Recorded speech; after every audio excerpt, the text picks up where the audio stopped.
Hey, what's up, everybody? Uh-oh, same song. I don't want that to happen. Hold on one second.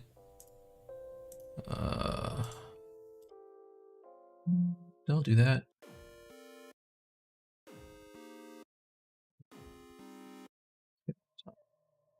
All right, cool. Let me know, as always, because things tend to change, how the volume of the my audio and my voice is compared to the music. If the music's too loud, I'll turn it down. It's not a big deal. Welcome, everybody. My name is Mike Thompson. If you have never seen me stream before, I am a dude who does stuff for Pixelogic. Probably been streaming for close to 2.5, 3 years now. Feels like it, around that. Yeah, I like to sculpt superhero stuff. All right.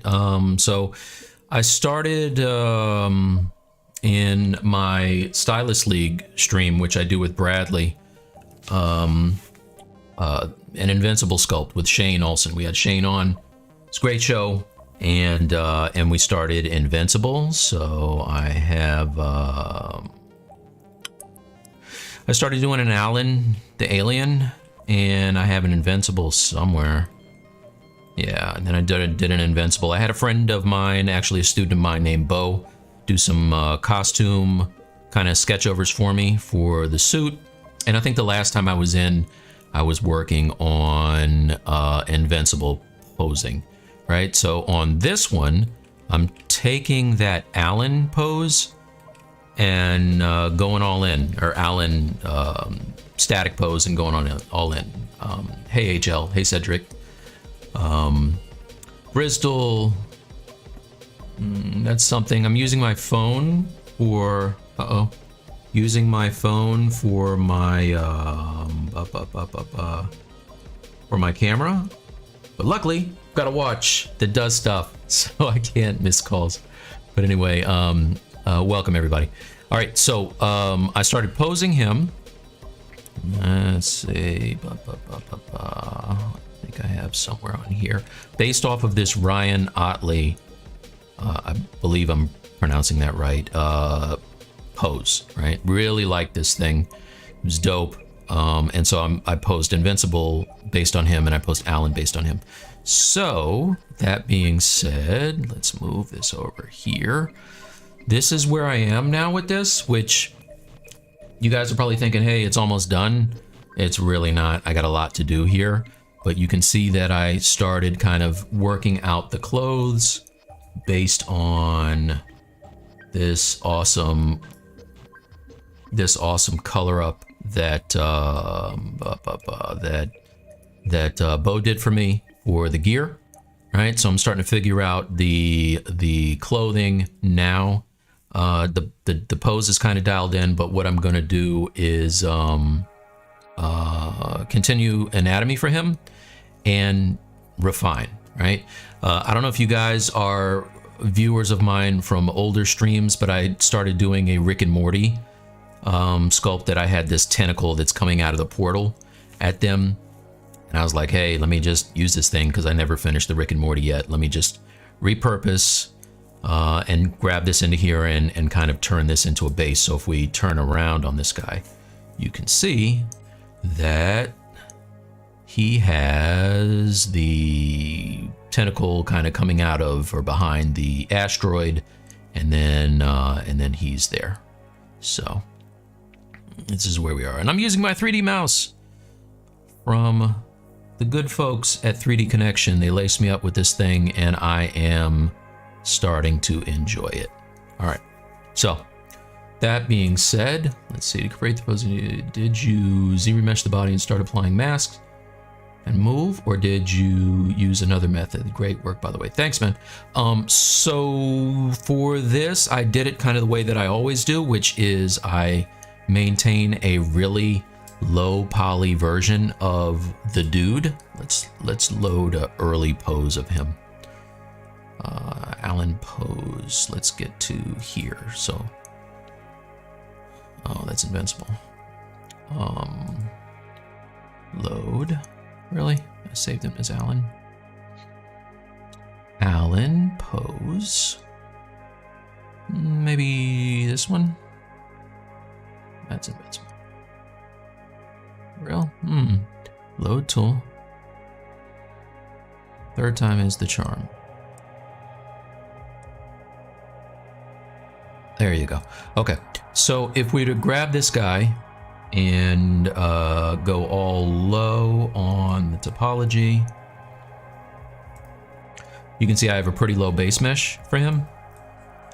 And I took my A pose for him, my relax pose, and I just kind of used my poly grouping to pose him. If you watch my last stream, you'll see exactly how I did it with Invincible. Right, so just go back one stream and you can see that.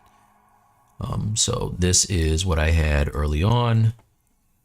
Since then, I've played with the proportions a bit, right? So like, let me get rid of this other one. Layer. Over here, merge. Yes. Okay. Righty. So if we were to look at this, and then look at this, not this, if we were to look at this one and hide the base, let's turn off the base,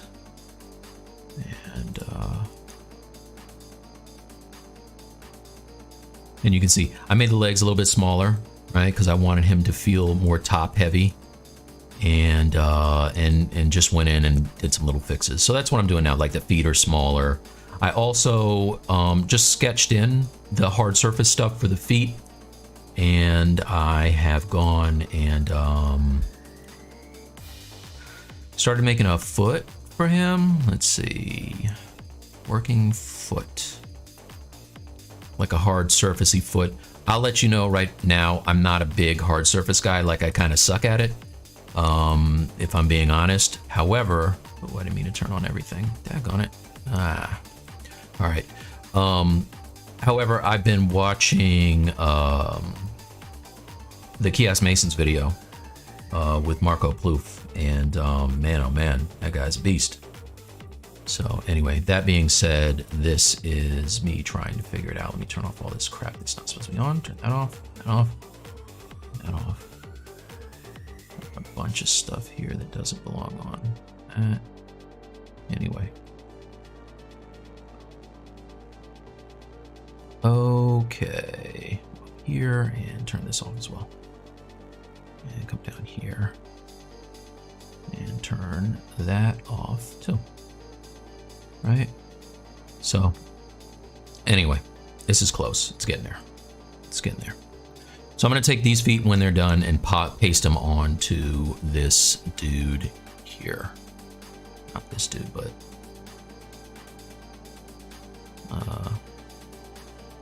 yikes. This guy. Fit. There you go. All right, that's a whole lot of talking. Let's do some stuff. So as you can see, I set up some new cameras too, just so it's more interesting. So I have my original like Brio, which is this one, my webcam. But what I find is that the colors are boring and it's kind of like blown out, and you know, it's whatever, but it's a different camera. So I got that. I got this one over here, which is actually with my phone now, which I think is kind of cool. And I got my shoulder cam right here, so we can switch back and forth between these joints. Zacario, how you doing? How are you? All right, so last I think I was on these boots and I was just kind of detailing them up. Getting some wrinkles in there.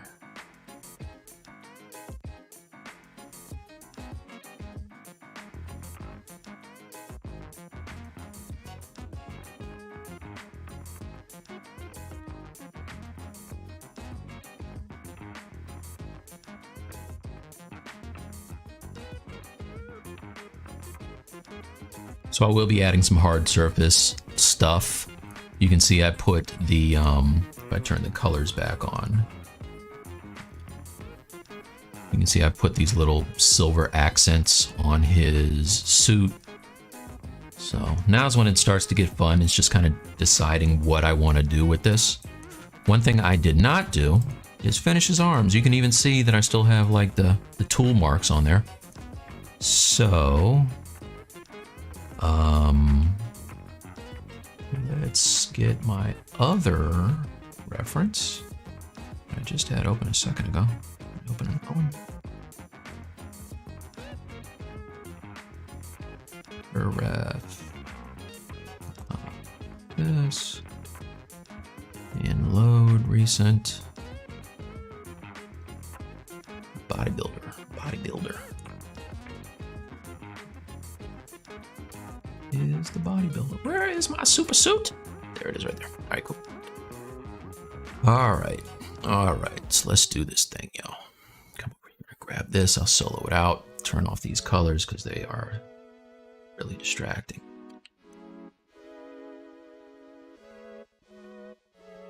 And you can see I spent time really kind of getting into the anatomy on this guy and tweaking it. I had a whole lot of stuff that was kind of crazy. But if you spend enough time and use reference, you work it out. Turn this down.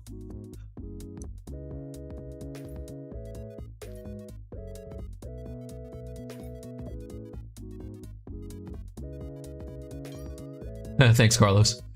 Andy Nichols, what's up? In fact, let's do this. For the people who are tuning in that are like, yo, what are you doing? Let's move this. I'm gonna do a screen grab the whole deal. Turn on everything. Base and all that. Okay.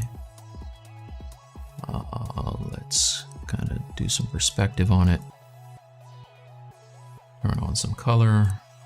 Whoops. I'll do that.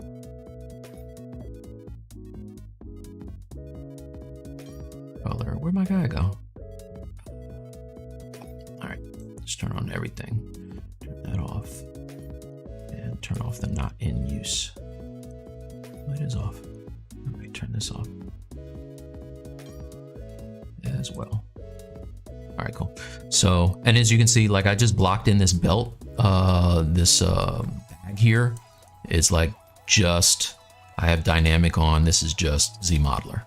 If I turn this back on, you can see it's just, that's only ZModeler. So I still have to sculpt it. Everything I do starts off as ZModeler, like just basics at some point, and then I go in and sculpt on top of it. So that's how this belt was made. That's how this backpack thing that he's got, or butt pack, if you will. Yeah, that's all that is. So let's go back and do a couple of screen grabos. This.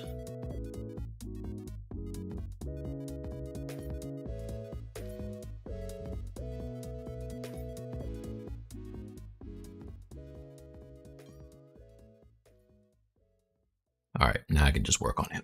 So anybody comes in, they see what it is.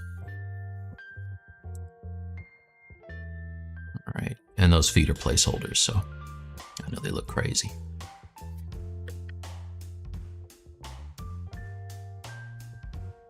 All right, let's let that save. And I'm gonna work super hard this time to answer questions before they get like way scrolled off the screen. So hit me up, I'll answer questions. Hey, Frosty, stay frosty. Jay Murray, you start watching Moon Knight yet? Yeah, I saw the first episode.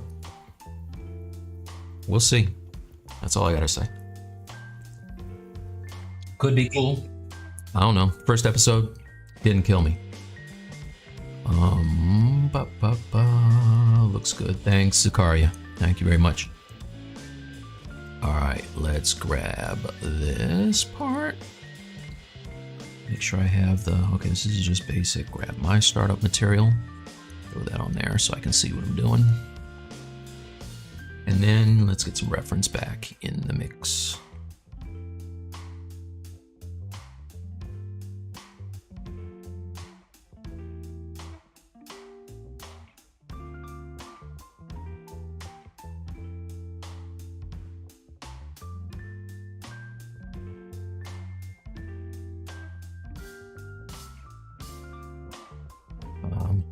Try not to cover up the tools because I need those. Let's put this over here. Same, just one episode started slow for me. Yeah, no doubt. I want to like it. You know me. I have to love everything Marvel does. I don't have to love it. Oh, speaking of which, I went back and just because I started watching Blade on Netflix. The first Blade was like the GOAT, right? Started everything. It was dope. But just because I'm on this glutton for punishment business, I watched what is it? Trilogy first. Blade Trilogy. Man, oh man, that happened. You know what I mean? So, anyway, yeah, I watched that.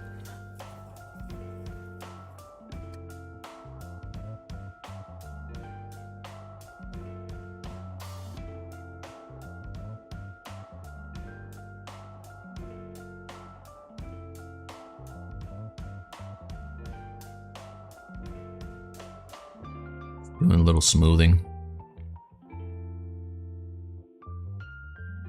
Most of this will have panels that I use to create the suit. So it's not even like I have to spend a whole lot of time on this.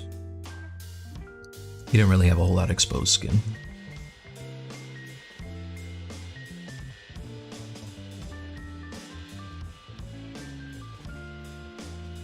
If I want to learn ZBrush, how much time will it take to learn? Do you want to be pretty good or do you want to be the best? I would say, like anything else, you get your 10,000 hours, you're going to be the master sensei. We're all kind of striving for that. And it's one of those things that if you kind of pay attention to people who are really killing it and know ZBrush, like Pavlovich and Paul Gabriel and those guys, like they just pay attention to what they're doing and you only get better, right? But we're never done learning. You're done when you're dead, basically. I think. Let's put this over here.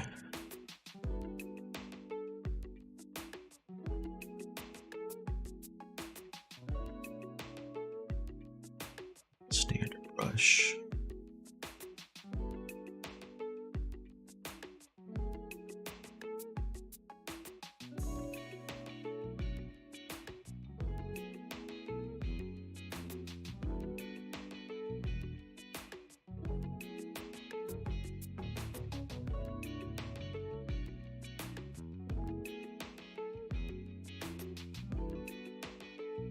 Now I'm going to print this, so I'm going to go kind of hard. And in fact, what I should do, if I were smart, this is what I would do. This is right now, this is just under 1 million polys for all of this. I know I'm not going to need the feet. I'm going to replace the feet. I did make UVs for this guy before. Let's see if I still have them. UV wrap. Let's see if I still have them. Texture. What do I want? Texture map. Turn on the UV checker. All right, so I have UVs for him. So I don't really want to cut anything off at this point because I like these UVs. But what I will do is I'm going to divide this one more time. I don't mind if it's super heavy at this point because I can step all the way down to, what is it?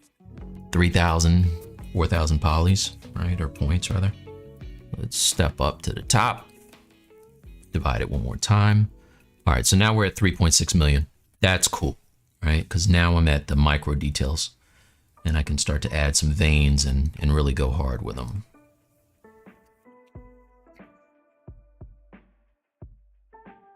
All right, over here. All right, got his arm, cool. Mari Cat, how you doing? Jack Rada. Mike, great work as always. Question, what will you do? What will you do if you already posed models like this and try to animate it? Thanks. Or power. So what I always do is, this would be, I have a friend who's an animator. I talk about him all the time. My friend Brad. If I were to try to give this to him pose and have him rig it, he would probably stop being my friend. So I always keep the relax pose. Let's see if I still got it. Now the problem with the relax pose really is that I sculpt a lot of details after I get him into pose. Because what's gonna happen is there's a whole lot of stretching and compression that's gonna happen when you flex your arm and, kind of move your chest forward and all that stuff. So I won't have all the details.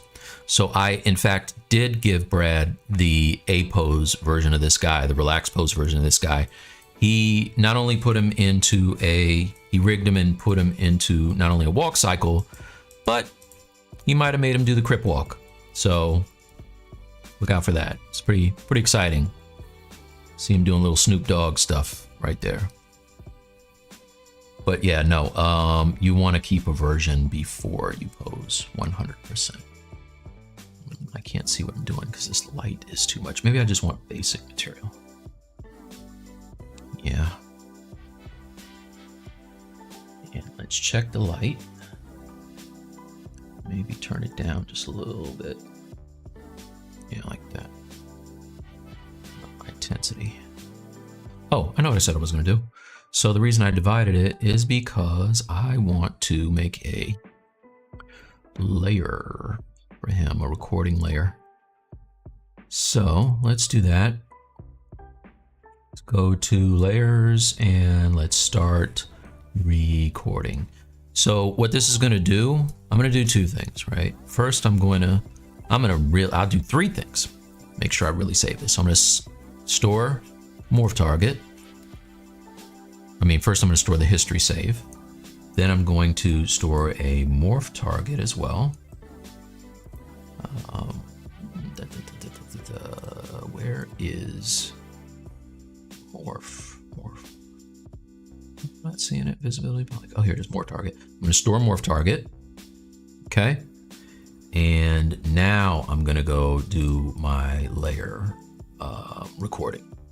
So got all kinds of redundancy set up in case I screw this thing up, because I'm really happy with the anatomy at this point. And if I do some veins and decide that they're too much or they're too little, right? Like I said, I'm gonna be printing on that Anycubic back there. When I'm done, it should, so when I'm done, I'll be able to do something like this, only I'm gonna do it a quarter scale. So it's gonna be really big and beautiful. And then I'll have all my details, right? So I have my layers. Now I believe they're gonna record even though I'm hiding this stuff here. Let's hide. Yeah, it's gonna record. Whoa. See, this is what I don't like. I have to grab my select rect, hide that, or else I'll get a loop, random loop. I don't want that. All right, let's see what I missed. 10,000 hours, 10,000 hours, word. Ronnie Coleman, the great. Yeah, no doubt. I'm gonna watch that Netflix show, I think tonight. I saw it was on there, the Ronnie Coleman thing. I know it's a sad story, but that guy pushed his body to the limit, and it kind of broke after a while, but he was still alive. He's amazing. He's dope. All right, so I'm recording now on my layers so I can put these veins in and pump them up if I want to. No problem. Is sculpting your main job? No, as a matter of fact. So it's interesting. I'm actually an illustrator. I just started sculpting maybe 6 years ago, and I did it because I needed it to help me with my illustration. But did it for fun. I just last year really started sculpting for clients like Sideshow. I did a Darth Maul Ahsoka piece that's out, or coming out, and that was fun. But my main gig got me this thing. So I just finally got this, my Clio Award, which is crap. I just broke it. Sorry. Put this over here. I didn't break it. That over there. Yeah, that was for the movie poster for Hidden Figures. But yeah, I do a lot of stuff for like Marvel and Mattel, Hasbro, blah blah blah. Me, everything me. All right, let's move this over here.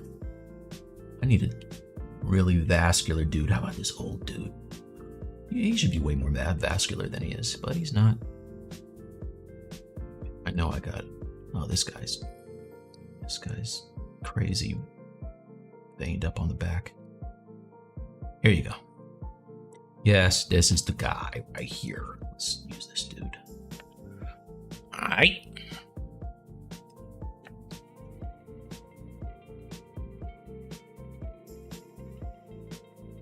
So the good news about this is if I don't like it, I can totally get rid of what I did. Do it over again without messing up my mesh. And like I said, this is going to be probably harder than I normally would need because I want it to show up in the print. MJ, what's good? Stylus League, Unite. That's right. If you're not familiar with Stylus League, you guys go to YouTube, type in Stylus League, and we have streams every Friday night. We have guests. We just had Shane Olson doing Invincible. Tomorrow we have the amazing Anna Carolina who will be coming on. I always say her name wrong. I probably said her name wrong, but I'm a big fan of her stuff. There's certain people I can't say their names. What was I gonna say? Yeah. Come check us out because the whole process for this Allen is recorded, or most of the process anyway, on Stylus League.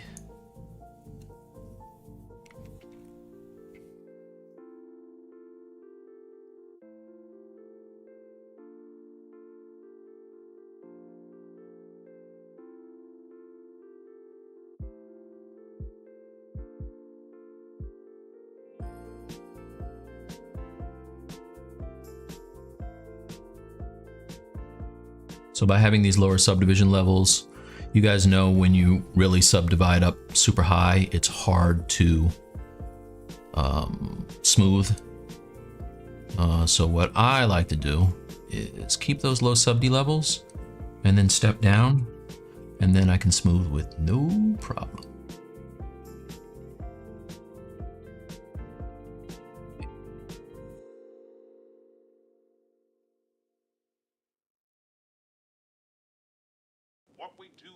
Go back. Marcorio, what's up, man? How are you? Awesome that you make movie posters. Which Marvel movies have you done poster for? Zero Marvel movies. I would love to, but this is the problem with the Marvel movies, you guys. The actual practical costumes and photos look so good, you kind of don't need to paint them. You know what I mean? I would love to paint them, but I don't need to. I did do, oh, you know what? Sorry, I'm lying. I got a Clio for Deadpool 2. I did a Deadpool 2 thing. It wasn't a movie poster though. It was a billboard that they had for Deadpool 2. So I just lied just then. Sorry. Try not to do that. Forgot about that. That's what happens when you do so much stuff. You forget what you've done. And when you get old, you forget what you've done.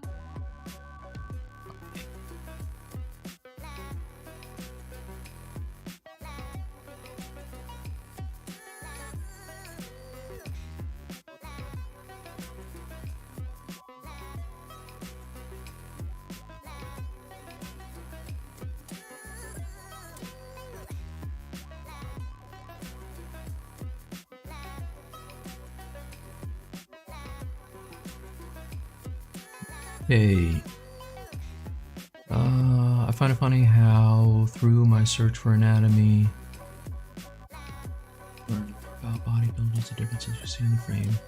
Yeah, no doubt, no doubt. I like looking at, so doing the Invincible was fun for me because I'm used to looking at like these really super diesel guys, but you know, working on people who are thinner and have more like swimmers physiques is great, right? Like that, and looking at female bodybuilders, man, some of the best reference you can get is female bodybuilders because they don't have all that mass. It's essentially like looking at an écorché, except not so skinny. All right, you still have the fat pads and all that. CrossFit models, really good. I say models, I mean CrossFit people.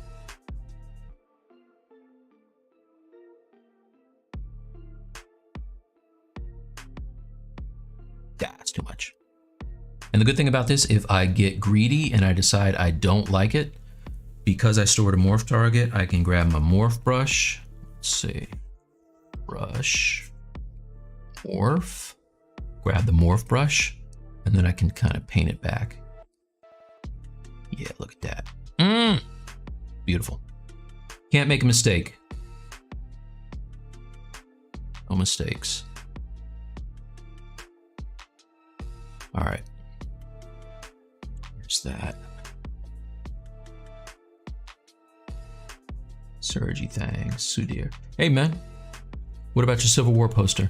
Yeah, so the Civil War piece was used as a... That was used for like a style guide. So they used that for packaging stuff. That was not the actual poster. I wish it was the poster. I did that so early that I had... That was before they put Ant-Man on Team Cap. So originally they had him on Iron Man's side. So people they always get at me about the fact that I have, I think I still have on mine, Ant-Man is on Iron Man's shoulder. And they're like, hey, he was on the other side, man. I'm like, I know, but he wasn't always on that side. It's the knowledge. You gotta do the knowledge, man. All right. Brad Grotman, thanks, man. 6-string Slia guitar, man. Hey, man, what's the best way to make the costume trim you have on the chest? Yeah, totally. So I'm gonna do that. I wanted to make sure that I got that done, or the majority of it done early, because it is very, very tedious. Probably to watch, right? Like, I don't mind doing it because I know it's gonna be like really clean when it's done, but it's almost like watching me, you know, sculpt hands. You're like, oh no, not this again. This guy. So all I'm doing now is using that morph brush to paint back some of these veins and make them a bit thinner. Which is another thing that I like about it. Like, I can get some nice definition on some of the sides. Actually, on both sides. Both sides, you guys. Both sides. There you go, like that. Nah, I don't like that. All right, cool. So now I can go back to my step down a little bit, smooth it. I did think that the back of his arm needed some work. His elbow's gonna have a pad on it, so that's okay. Let's look at the back of the arms here. The forearm always gets super confusing for me because when you turn your wrist, those two bones turn and then all those muscles move, right? So like it gets confusing. Like you got all these extensors and everything that kind of wrap on each other and it gets very confusing. For me, I know there are anatomy guys out there that are like, this is easy. The cakewalk. Also, I probably don't have to have all that detail. Like I'm looking at this guy. He's He's a big corn-fed dude. Yeah, I probably went a little harder than I need to. I can back out some. Let's do that. Never thought about swimmers. Great advice. Yeah, Ben. Yeah, look at swimmers. So my son is a runner, and he has like he's got no body fat. Like all of my height and all of his mom's like low body fat. So, and now all he does is like go to school, go to class, and go to the gym. So now he's getting all diesel and everything, and he's cut up. So that's the kind of body that's probably perfect for Invincible. I wanted to ask, I mean, how do you ask that, right? Like, I mean, hey son, let me use you as reference. It's a little weird. So I was like, I'll just figure it out myself. I'm trying to be weird with my son. What y'all think this is? All right, move this over here. Let's do this.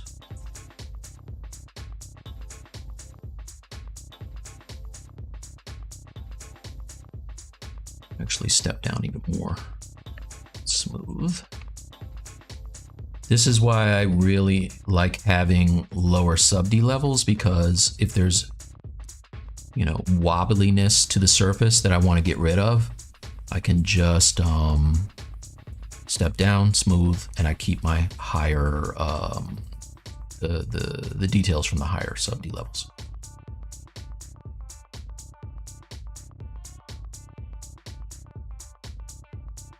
Like that. All right. His shoulder's gonna be covered, but at some point his arm, I'm gonna be making breakups for his arms and his legs. Where are they?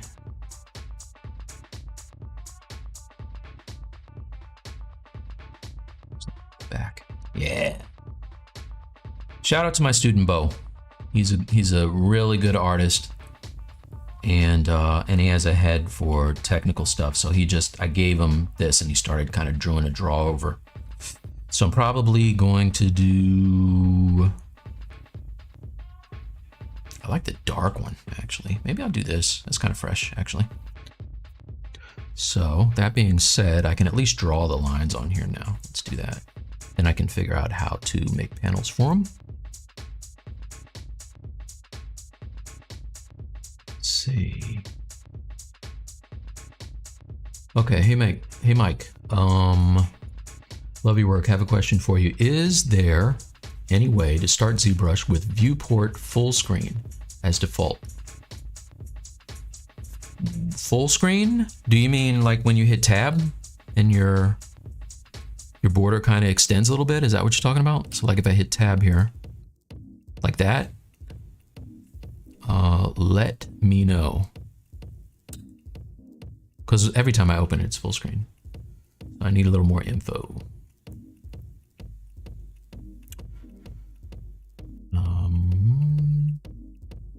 All right, I see a bot. Y'all. Ben says, Supernation are my bane of your existence. Okay. All right, do you add the veins first or the skin textures? So he's gonna have gear on everywhere. Like the only thing that's uncovered is his head.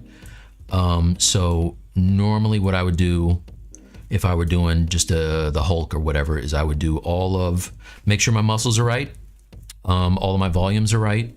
Then I would add the veins, and then I would make a layer and I would do the skin texture last. It's like the icing. Is the display tablet better than the screenless ones? Better than the screen. Oh, yeah. You mean working right on the Cintiq? I love it, right? So I have a version without the screen. But I really I come from a traditional background. So being able to paint and draw right on the screen is perfect for me. It's a preference thing. For years I did not. I couldn't afford one of these things, so I had just the Intuos.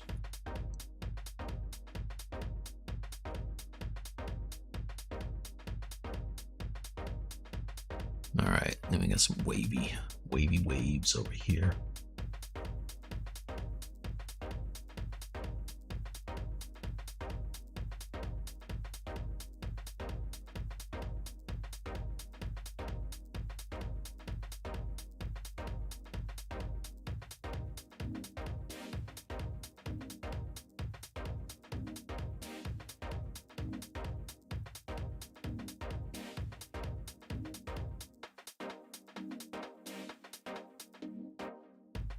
And this guy's an alien, so I don't even know if he has veins, but it's whatever. You can have big muscles, you gotta have big ass veins too. Sorry guys, big veins. I forgot where I was. Apologize. Guess that means save the document. Yeah. All right, so when I start, I like to have the document be double the startup size since I'm on a 4K display. So I change my width and my height to what I want. And then when I'm happy with it, I clear everything off and I save the startup doc. So if that's what you mean, then yes, 100%. Dario, hey Mike, how are you? Do you have any live where you do the bases? Live where you do the base, the statues? I'm learning surface sculpting. Kind of bases I do. So full disclosure, I'm bases are like the last thing that I'm really wrapping my head around. Oh, I don't like what I did there. That doesn't look good at all. So that being said, I do not have anywhere I recorded me making the bases. I don't think, but I am still working on the one that you see here. So there will be more to come. Let's see where I want the morph brush. I don't like that. Oh, you know what? Other great thing about the morph brush is I can kind of just erase some of it and leave some of it, and that looks even more like a real live person / alien. But this is gonna go, I'll just redo that all together.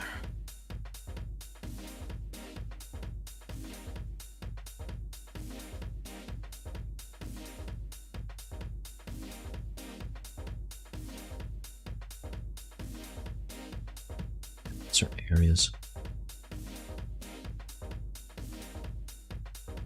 What I don't want it to look like is like little pieces of spaghetti on his skin. That's not the look.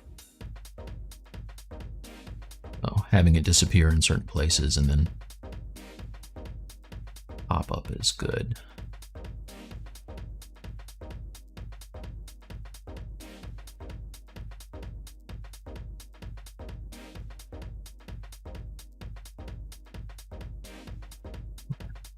Ah, missing stuff. All right. I said I was gonna be better about this.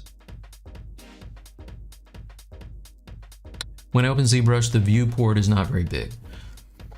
I don't know why. The viewport should be whatever you save it as, right? So if you go to Documents and you change these numbers, you can turn off Pro and you can change them independently. But if you leave Pro on, they'll move proportionally. So if you change these numbers to something you like, and then you click the resize, it'll resize the screen. Now what's gonna happen is whatever's on your screen is gonna look real messed up. So you hit Control N or Command N to clear the screen, redraw out your document, hit T and start. But once you make your document the size you want and hit Save as Startup Doc, it'll be that every time you do it. So you're good to go. Yep. Let's see. Wow. This is the best. I must clap. BB. Thanks, man. Ram, what's up? Ram, friend of Stylist League. What's going on, dude? Like, how fast can you finish something like this if you do it alone? You mean if I'm not doing it on a live stream? It will never get done. You will never get done. That's the answer. If I don't have anybody to hold me accountable, if you saw the statues that I have, that sculpts that I have that are 85, 90% of the way done, that are on the island of misfit toys, you would probably be real angry at me because I just let them go. So the answer is never. It would never get done. That's why I think that's part of the reason why I started streaming. Like I wanted to give myself, you know, the kind of accountability that you get from clients. That's definitely why Danny and I started the Stylist League with Bradley. Is we wanted to work on projects, give ourselves, you know, 4 weeks to work on them, and then it's a wrap, whether it's done or not. Just keep it moving.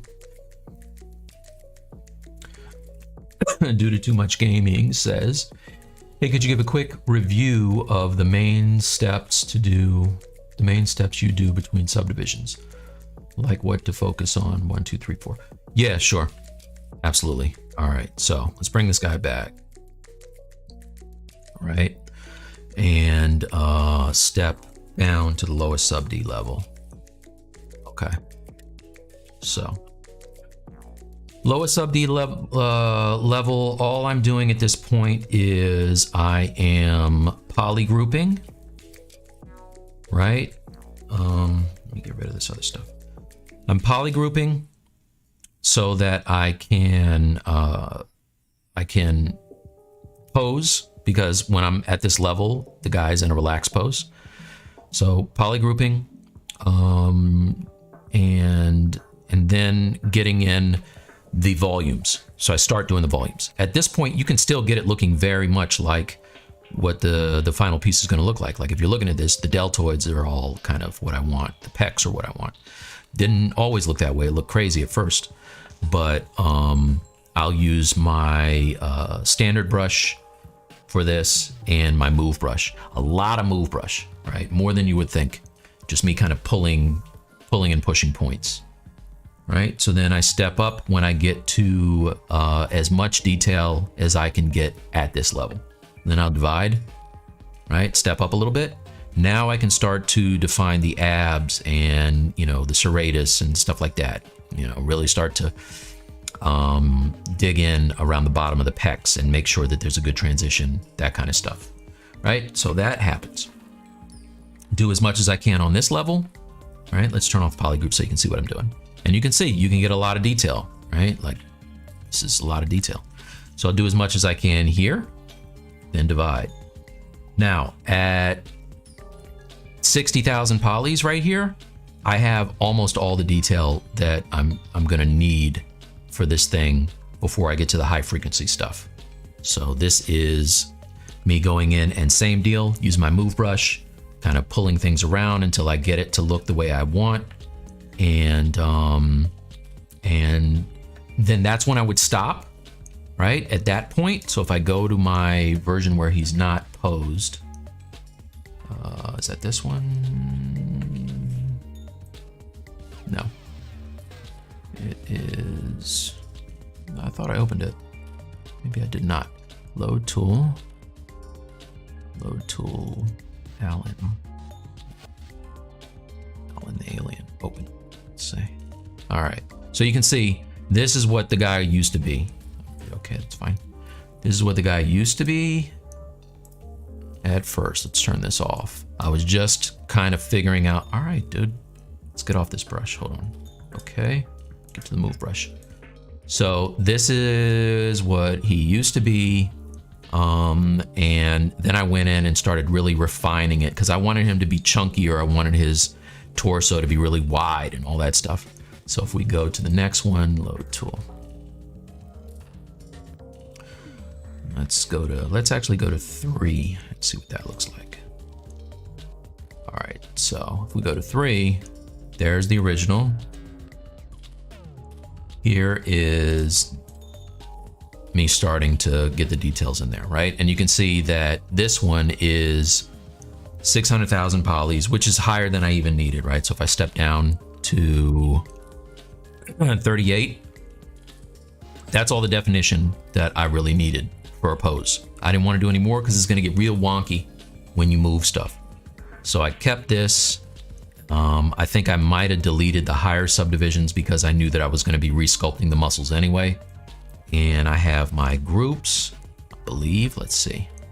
You can see the pecs are too narrow. The rib cage is crazy on this, right? But I have my groups, so I probably deleted the higher joints and then went into starting to work on the pose, right? And then played around the pose, played around with the pose until I got pose I liked.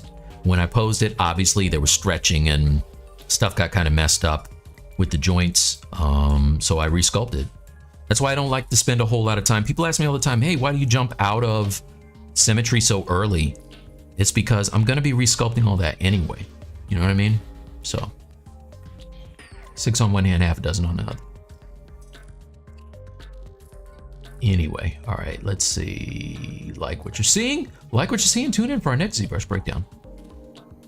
All right, you made the base in Wolverine stream like this. Yeah, that's right. Oh yeah, Ram's right. True. Hey Mike, I'm back. Welcome back. Hey Mike, hey 10 of Slug, what's going on? Friend to the Stylist League. How is it easier to study anatomy for drawing? And how long do you have to be studying this to get to the level of a simple art? Well, I think that being someone who's drawn a lot of anatomy definitely helped me when it came sculpt time. That's why, you know, like I said, I've only been sculpting for, you know, really like 6-7 years, but I'm able to translate a lot of the stuff that is important for my drawing into my sculpts as well. So it's like the old masters, right? Like Picasso and those guys. Not Picasso. I always say Picasso. Michelangelo and those guys. Picasso's not doing, he's not worried about anatomy. He's putting eyes, both of them on one side, and nose is on the other side. It's crazy. But like Michelangelo and Da Vinci and all those guys, you know, they could sculpt and paint. So it helps. All right. Sonar says, thanks. Frosty, stay frosty, hard to believe. Soldier from Ukraine still watch the below. Hey, thank you. Stay safe, man. Real. 4 weeks, a regular production time frame? A regular production time. 4 weeks. Well, yes and no. So for Stylist League, it went pretty quick for this guy. And in fact, I did 2 guys. Hey, I'm not gonna brag, but I killed it. I think I smashed Bradley on this one. Bradley, if you're looking, love you, brother. But I killed you on this one. Only because I was motivated, much like everything I do in life. If I'm not into it, I kind of suck at it. So look no further than my Stylist League with Eric Sosa, where we did Cthulhu. And I straight stunk up the joint on that one. It was bad. So bad. But I'm a fan of this. I've been watching the show again, and I got all the compendiums, and I've just been all day, all night Invincible. So that's the answer to that. Let's see. Do you remesh a lot in early stages? You know, Ben, kinda. Because what I'll do is I'll get up to a sub D level that's higher than I want, a polygon count that's higher than I want, and then when those details are really kind of cut in for the definition of the muscle groups, I'll Z remesh, and it comes out pretty great. So yes, I do actually, and I did it a lot with the Darth Maul Ahsoka thing for Sideshow, like especially when I got to the bullioning of the pins. I did a lot of Z remeshing. Okay, crap, I was almost good. They should watch Daniel Bell and the asymmetry in his spears. Yeah, Daniel Bell.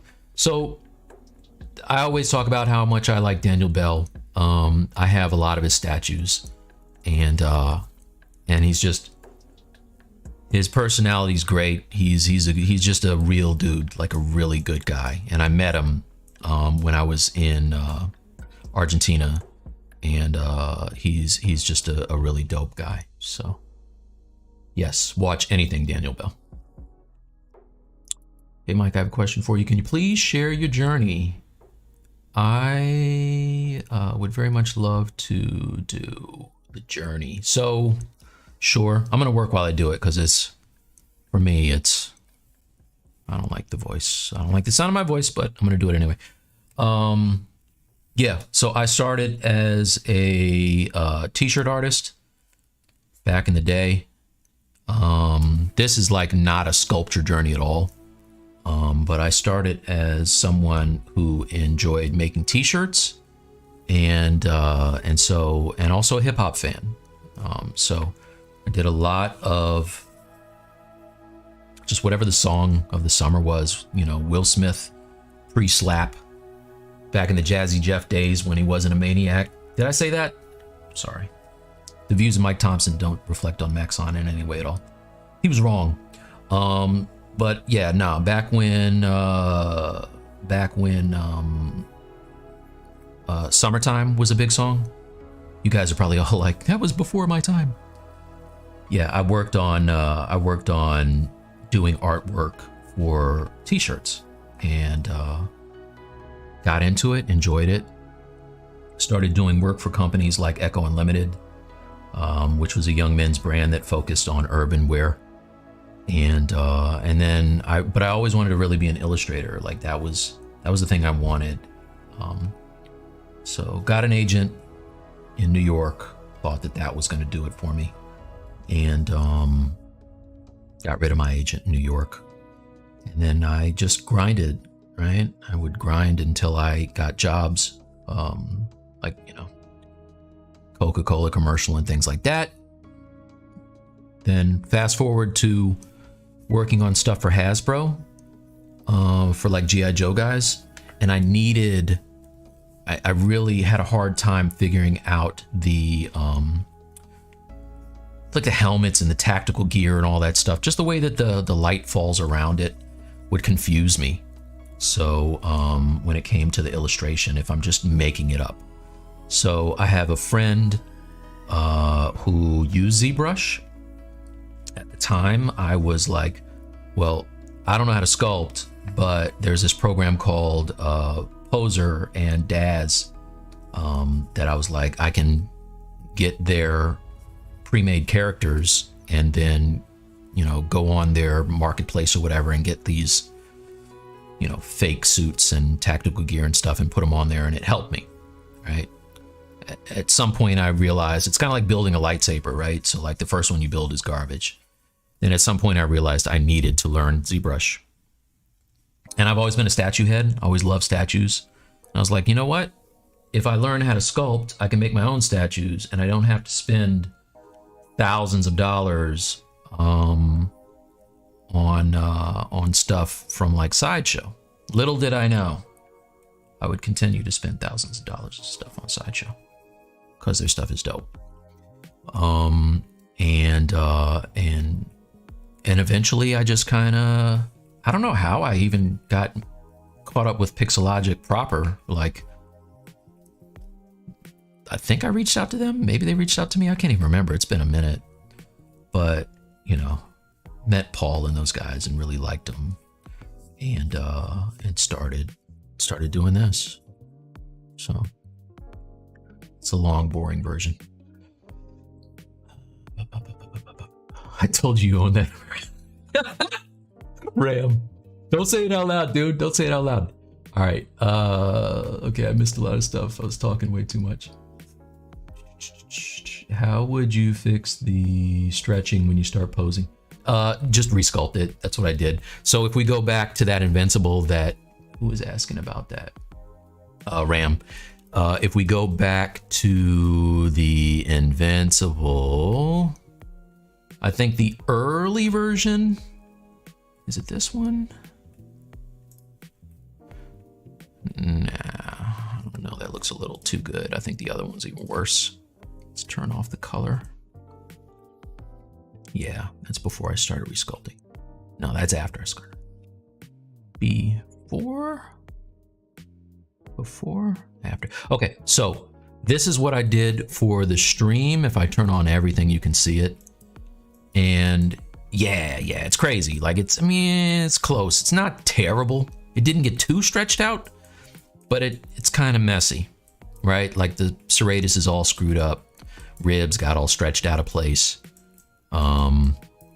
You know, triceps are all kind of wonky. So, but not bad, right? Not bad. So if I go to the final, let's do this. I'll do a copy of this. I did a lot of sculpting on top of it. Look, like his spine is all out of whack. But if I go to the last one, load tool, invincible, pose 2. Is this the last one?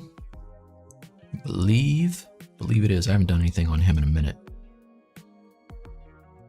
Yeah, right. So you can see the details are gone. However, the forms are better. So let's see if I can get this right.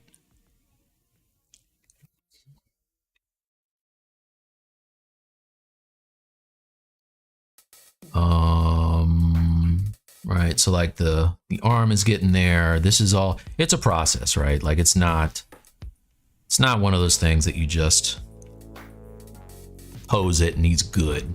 For me anyway. You know, even people who throw rigs in their stuff, when they pose, even when they do their what's it called? There's a thing they do to keep the stretching to a minimum.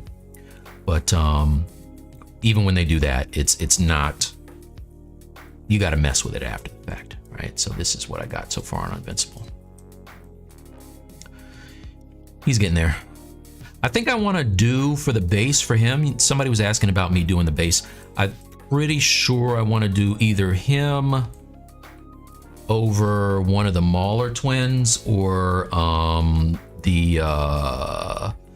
that group of aliens that just kept, the temporal aliens that kept coming back and getting whomped and then would go back to where they came from. The commander, I think I want to do him getting kind of jacked up under the ground, like he'll be on the ground knocked out or whatever, and then Invincible, he'll be flying over. All right, let's see what I missed. Hey, thank you. Due to too much gaming. Don't you get bored doing the same thing? What keeps you going? I don't. Who said I do the same thing?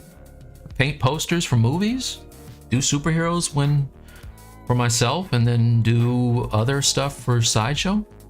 Constantly doing new stuff. Got my hip hop cards. I'm on the move, son. I'm grinding. Ram says I told you. Okay, what's the best way to get the surface texture even all around with no stretching? So yeah, with this guy, what I did, don't you die on me. What I did for him after I did the initial sculpt or the pose, is this the one? Yeah. If we look at it and I step down, see, this is all stretched out. Like that's all stretched out for that arm. However,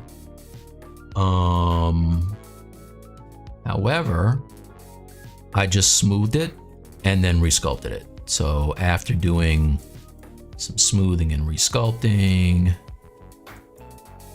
you see how there's less stretching now? If I step down, it's actually much better, I think. And keeping those low subdivision levels is the thing, right? Like that really, it really helps you to keep it from getting really wobbly and wonky looking. So that's what I do. All right, let's get back to Alan. Sand. Let's come back over here.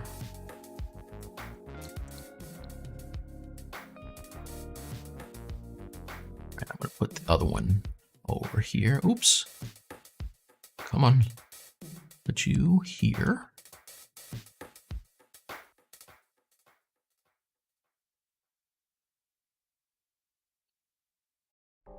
I like those veins on there already. That's kind of nice. All right, what time is it? 2:08 for me. Let's go back over here. Solo this joint out. Okay, let's get some more veinage.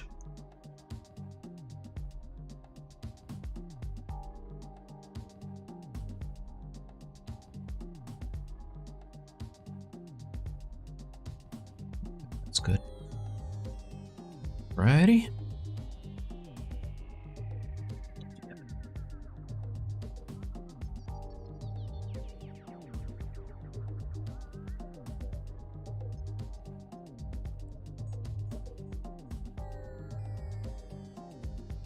So I like to leave some of the tool marks just because it helps to really sell the striations in the muscles. That's all right.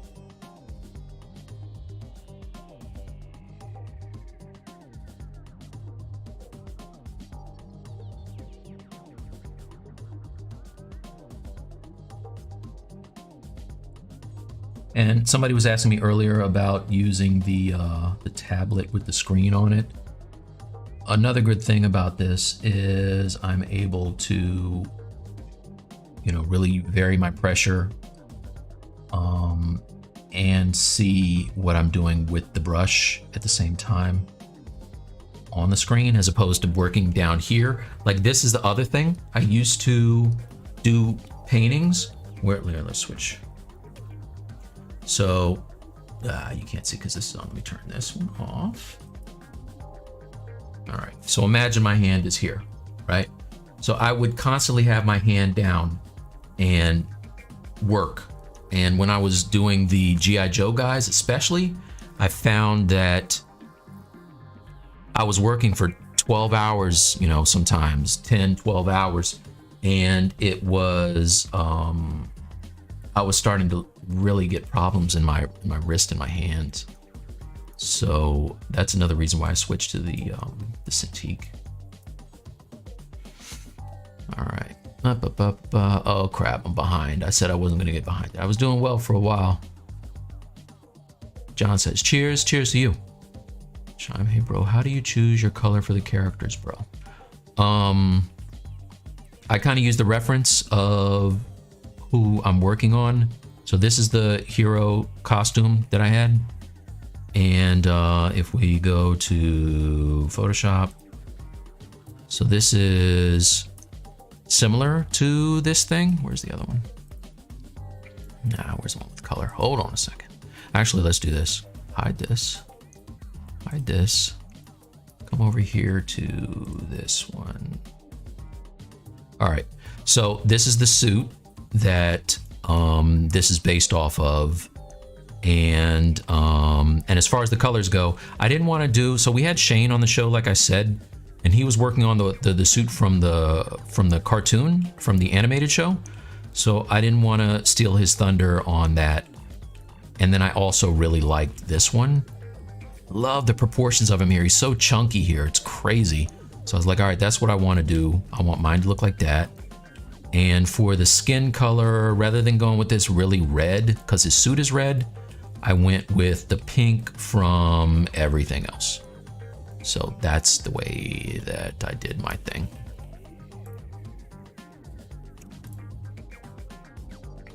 All right, what was I on? This one. Oh God, summertime. Okay, I'm really far behind if he's just talking about summertime. Like what you're saying. Is there any old school comic artist that you like a lot? Oh man, yeah, there's a lot. John Byrne is my like go-to. John Byrne, Neil Adams, loved Chris Claremont. Claremont was a writer or the artist? He was the writer, I think. I get confused sometimes. But big fan of all those guys. In addition to like Alex Ross is a beast. Always really enjoyed Alex Ross. Weight painting, yes, that's it. Weight painting. Yeah, all right. Blend shapes, yes. You're probably weight painting, yes. When you want to do dynamic pose and you don't find any reference with the pose you want, how do you know the muscles will flow in the movement? Well, Dario, I don't know if you know this about me, but I look exactly like all of these guys. So I just take off the shirt and do the pose myself, bro. Just take photos, pop photos. I look exactly like these guys. I ain't trying to brag. These guys with a single pack that extends out rather than a segmented pack, yes. Do you initially work with Dynamesh enabled? The Maxon subdivision. Now, I don't really mess with Dynamesh a lot.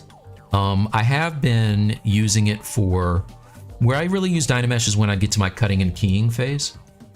I'll use it for that. Save as startup. Oh, good. Excellent. I'm glad it helped.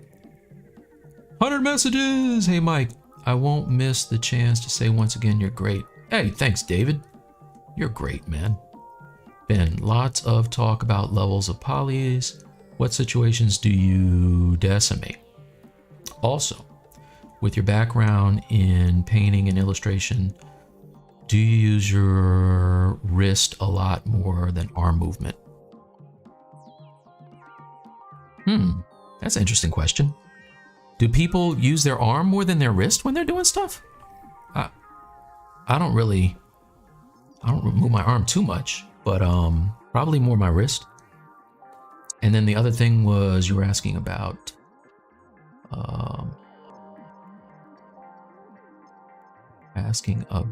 decimating. What situations? Yeah, so for decimation, I was just using it the other day because I was working on, I know what I was working on. I was working on like these hard surfacey knee pad pieces for him. And I was watching Marco Plouffe, the Kiosk Masons guy, do his walkthrough.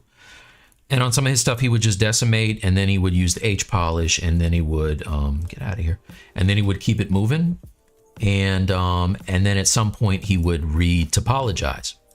And I was like, oh man, let me try that. So that doing hard surfacey stuff is probably where I would use that the most.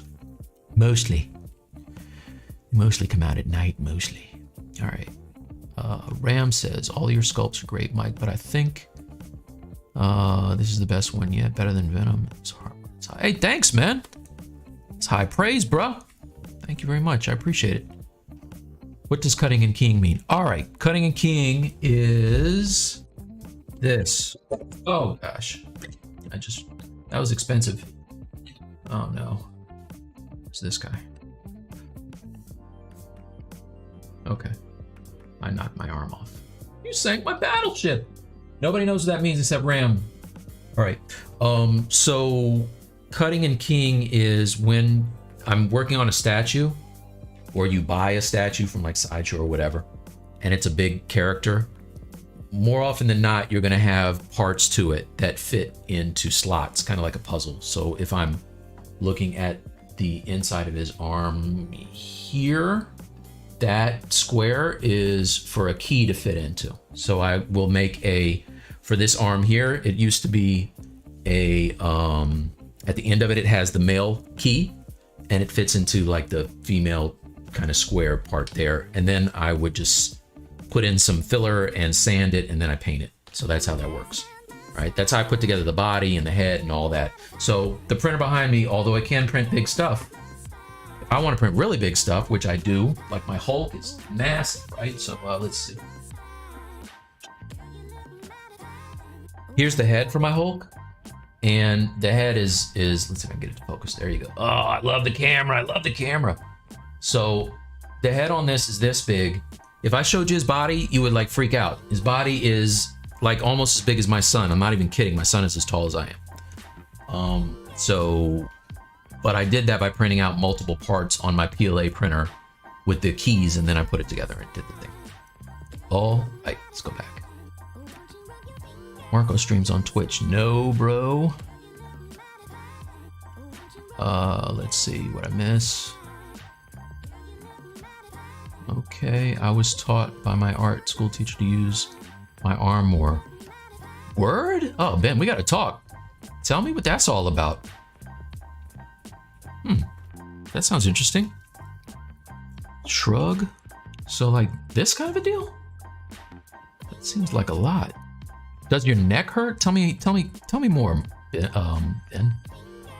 All right, Marco. Let's see. The Brad. New friend to the Stylus League. Your drawing from the arm helps with and curves. Yeah, drawing from the arm helps with curves. Interesting. So I'll pull lines. That's when I'll use my arm, right? So if I'm painting and I need to get detail and I want a straight line, or even with these veins, I'll pull with my arm. So if that's what you mean, then yes, 100% I do that, right? I'm not just doing that with my wrist. That would be not good for me. But I'll pull the line. I taught my kids that as well, and my students. Oh. Yeah, just so you guys know too, if you like what you're seeing and you want to see the entire process, I have an anti-venom course. It's I think 11 hours. It's on my ArtStation. Everything for me is up above. You go to my ArtStation, it's Mike T Artworks, and I have the whole process, everything from the base mesh all the way up to the details. And if you really want to get it, then holler at me in a DM, and I do mentoring. So I have a couple slots left open this month, but I do private kind of tutoring for ZBrush sculpting. So everything at Mike T Artworks, just hit me there and I will help you out. All right, what else is there? Is this a rerun? What you talking about, Coltonst? Oh man, I missed a lot. All right, Claremont, the best writer. But yeah. Okay, yeah, I thought he was a writer. X-Men, son, X-Men. Are those people to submit artwork? Are people able to submit some artwork which you critique, give feedback off stream? Yeah, 404 error. So I actually on Stylus League, I was doing that for a while. If you join us over there, we have a Discord and I give critiques there. So yes. Cool, Mike, thanks for the explanation. Cutting King. Yeah. What is the reason for it? Is it possible to print as one piece? Yeah, so you can. You totally can print as one piece. The anatomy tools statues that I have, they're smaller, right? I think they're only like 10, 11, 8 inches, something like that. 10, 11 inches, quarter scale, or sorry, 6 scale. So you can print those all as one piece, 100%, right? But I like larger prints. I'm a big fan of quarter scales. If you can see in the background, that Iron Man back there is a quarter scale and the detail is bonkers. So that's what I like. This is not a rerun. Chamber of me now. The Brad, hey, I draw from the elbow. From the elbow. Draw from the hip. Yes, John, draw from the hip. 100%. And then twirl it and put it back in the holster. Keep my wrist from being drawing one pieces of paper. Yeah, taught shoulder too. Okay, cool. I'm all caught up. Now I can work again. So worried about missing out on a question. See, the great thing about Stylus League is that Bradley goes through and makes sure we don't miss any questions, as opposed to here where I missed several. Or the great Uncle Jesse will tune in and I'll answer his question like way after he's left, or say hi to him way after he's left. Shout out to Uncle Jesse. If you guys don't know who he is, go on YouTube. He has taught me most, if not all, of what I know about 3D printing.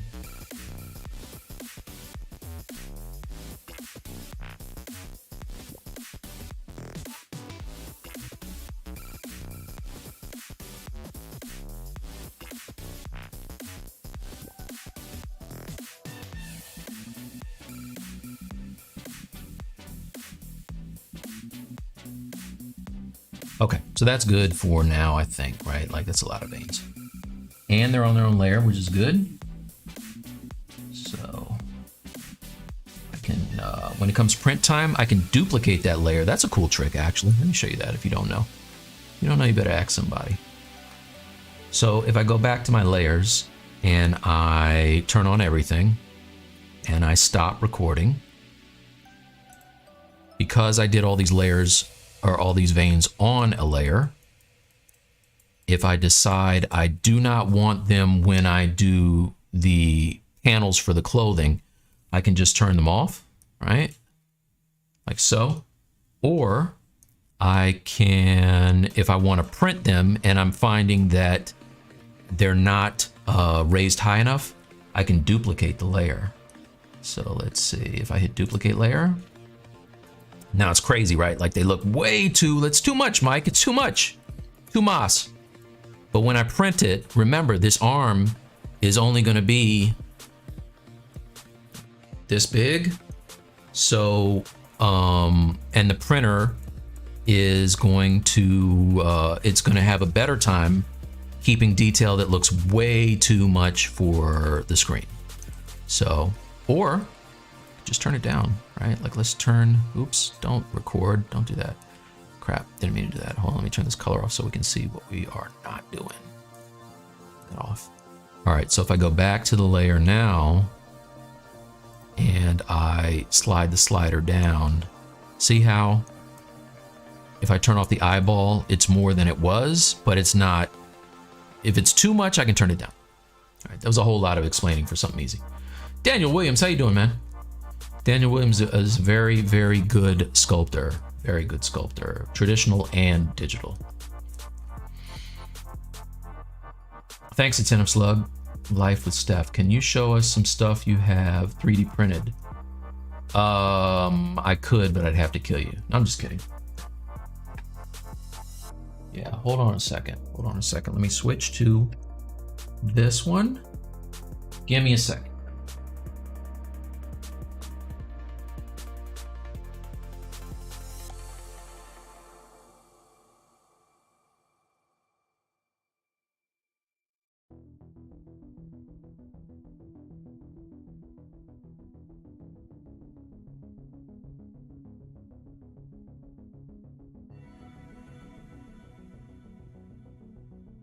Oh, no.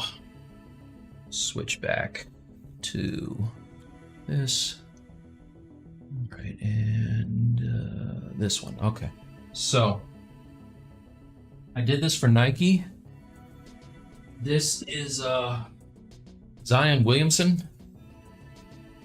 And you can see he's pretty big. This is the size I like to really sculpt, or not sculpt, but print, like quarter scale, because you can get all the details. So like if I come in close to him, see I got the little Z cut in his hair, all the detail. The ball has, I don't know if you can see it, the ball has my signature on it. See if I can get it to focus. Focus. Right, a lot of detail. Has the Nike swoosh on the other side. Focus, focus, focus.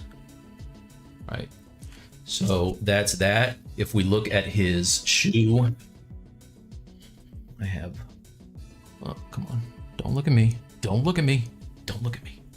Look at that detail, it's crazy. So that's why I like to work this large, and even like the wood grain on the, this is, it's all there. If I can get it to, don't look at me. Don't. Anyway, whatever, it's focusing on me. So that's that. Oh, here's a perfect example of that cut and key, right? So here's the key, and there's the little slot. And if I put it together, this is an example of why you would want to do that. Like I have this giant base that was several parts. The ball was apart, base was apart, the Nike check was apart, and the foot was apart, right? So I put all those together, the leg, put all those together. This was all several parts. And then when I key it together, you know what I'm saying? Boom, there he is. That's that. Here is, remember I was telling you how large the Hulk head was? This is the Hulk legs. So you can see he has, and these are little compared to his body. His upper body is massive. that's that. And last but not least, because I'm a perfectionist and also have a little bit of ADHD, I had to reprint the Iron Fist you saw and cut in the details more. So you see, this is what I was just showing you on the screen with the veins. So like I really cut the details in on those stripes. And focus. This is not a good one, but right. So by digging in that stripe on his leg, I get all of the detail that I can paint later, and it looks really nice. There's that, and his head. Come on, there you go. Right, his head. Detail. It's all there. All right. Me, everything me. Okay, let's get back to the thing. Go back over here. Let's see what I missed. Texture of the ball. Yeah, man. I'll play. I'll mess around. All right. What size Cintiq? Okay, I missed that. Social. Okay. All right. Do I have to trade my social life to get good at ZBrush? You do it in your off life. I gave up my life a long time ago. It's like being a priest.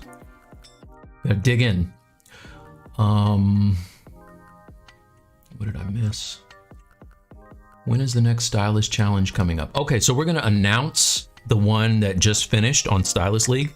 If you're wondering what we're talking about, we have challenges from time to time. We just had our second one, which was based off of our DC villains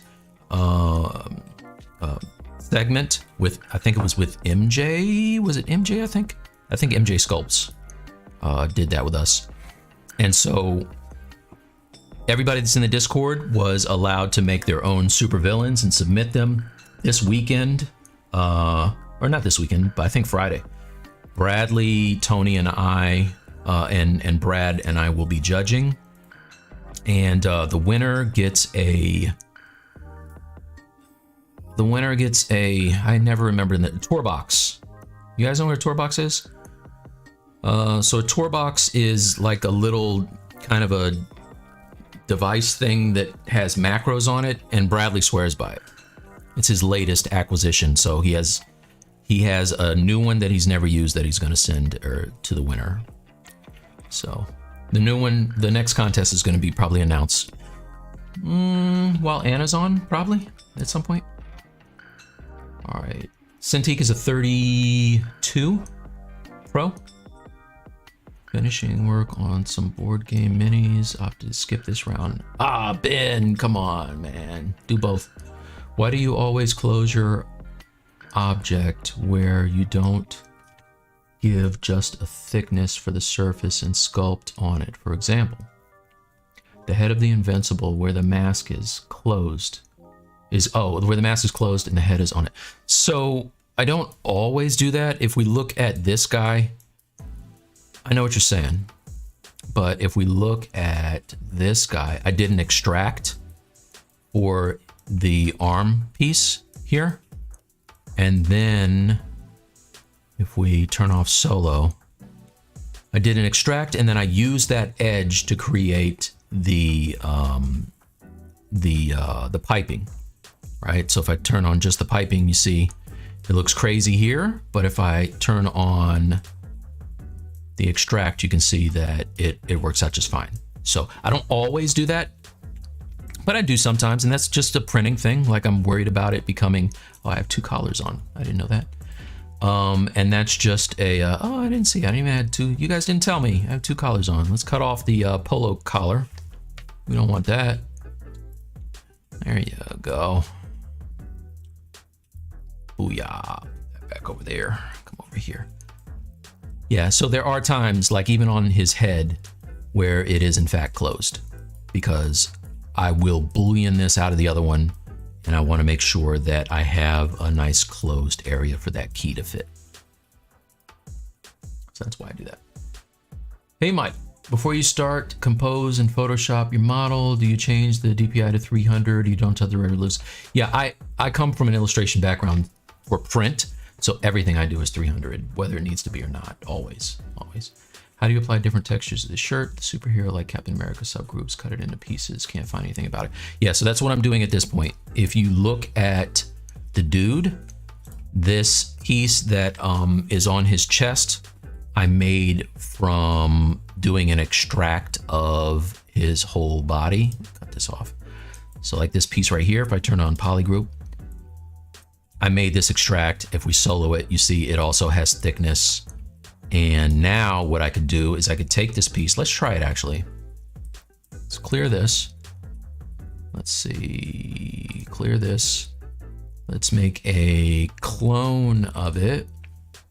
Step down to the lowest sub D level. The edge is gonna be janky, but it's okay because that piping covers it. But now we can go to, and this is how I do it, right? Like I do just quick and dirty UVs. I don't even go into Maya or Blender or any of that. I'll go to UV Master, go to not symmetry, but polygroups.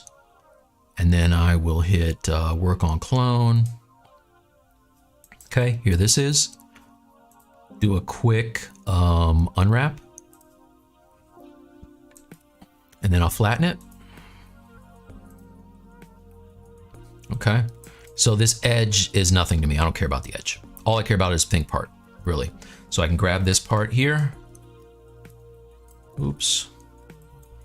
I'll mask everything else. I want to make sure that for the most part, it's straight up and down.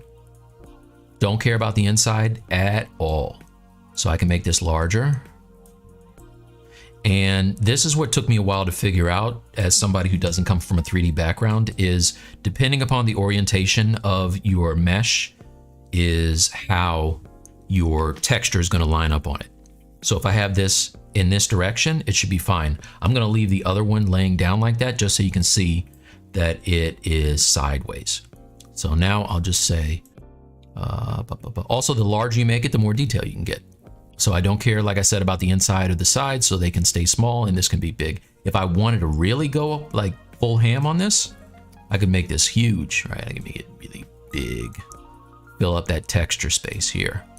And then say, unflatten, and then copy the UV, go back to my main dude and hit paste UVs, right? Paste it. All right, so now it should have UVs.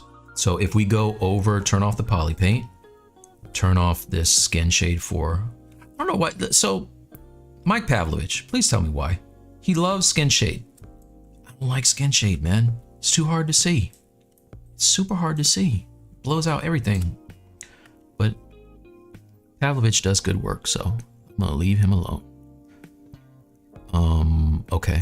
To turn on my material, I will fill, for whatever reason it saved it as that, but I'm gonna say fill flat and then go back to my material and then step all the way back up to the highest sub D level like that, all right? Like that. Now if I go over to my texture map and I say click on here and I click on the little checker with the numbers, all right, there are my UVs. All right, everything is lined up for the most part pretty straight up and down in the right direction. On the back it should be sideways and big, which it is. It's bigger because the UV tile is smaller, the island is smaller, and then the side is just a hot mess because I didn't care about the side. But you're not gonna see either of those, you're only gonna see this side. So if you wanna know how to texture this, now we can turn off the texture map.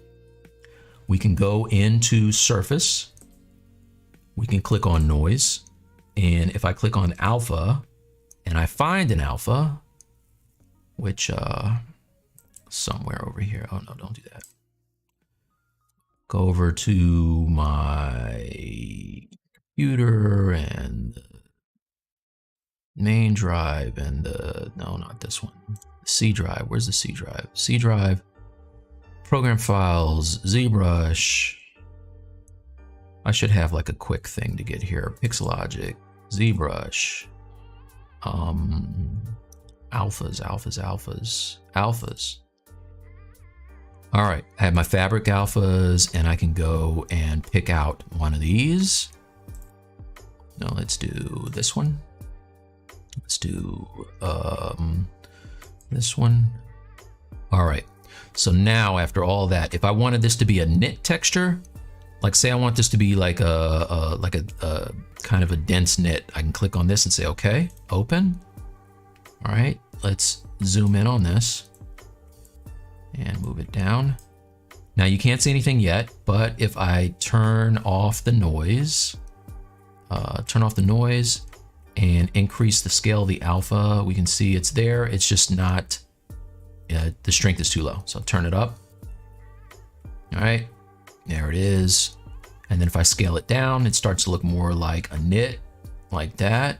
All right, I can make it even deeper if I want, not too deep, but something like that, and say okay. All right, and this is how we get our texture. All right, and this could be literally anything. All I have to do is just click on the noise and change. I can hit edit, click on this, turn it off, turn it on. Let's go with something else like, I want a techie. Let's find something more techie. Clothing pattern alphas. Yeah, so like let's say I want to have something more like this. I can say okay. Right, now I have this. And maybe I want this to be larger. And I don't want to mix the basic noise, because see what happens, it gets kind of noisy, for lack of a better term. There it is. That's that. I can turn the scale or the strength. Wait a minute. I don't want mixed noise. There you go. And I can turn my strength up. I can actually invert the thing and do it the other way as well. Say okay. Boom. Here we go. Right? So it's nice and neat. It's kind of going in the direction I want. If we look at the back, it should be kind of crooked.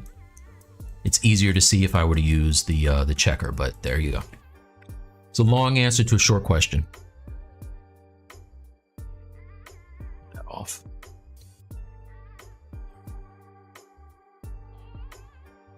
Just a lot. Sorry.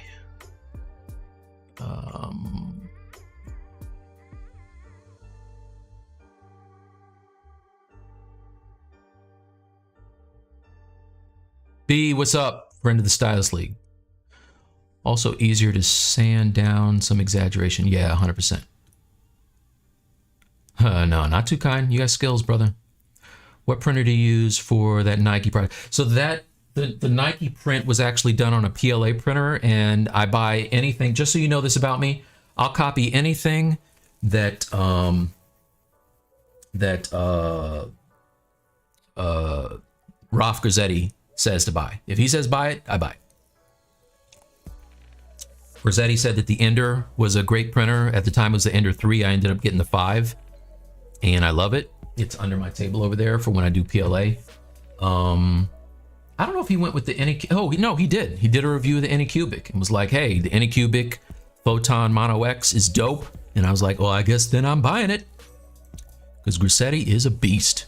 Two people who are my sculpt heroes, my Pixelogic ZBrush heroes, are Grazzetti, Daniel Bell, right off the top. Joe Minna, also in that crew. There's like the Justice League of greatest sculptors in my eyes. Those two guys, those three guys, and some other guys are definitely, they're all geniuses to me. I don't know what that is. That's a problem. It's not so much a problem. All right. Let's see what I missed. It comes off the stand. Yeah. That's a nice camera too. The camera is actually my phone. It's my phone. It's a Life with Steph. That is my Galaxy Note 2020 whatever. 2021, whatever it is. Something. So if I were to take my over the shoulder thing here and point it up, there's my phone right there, over there.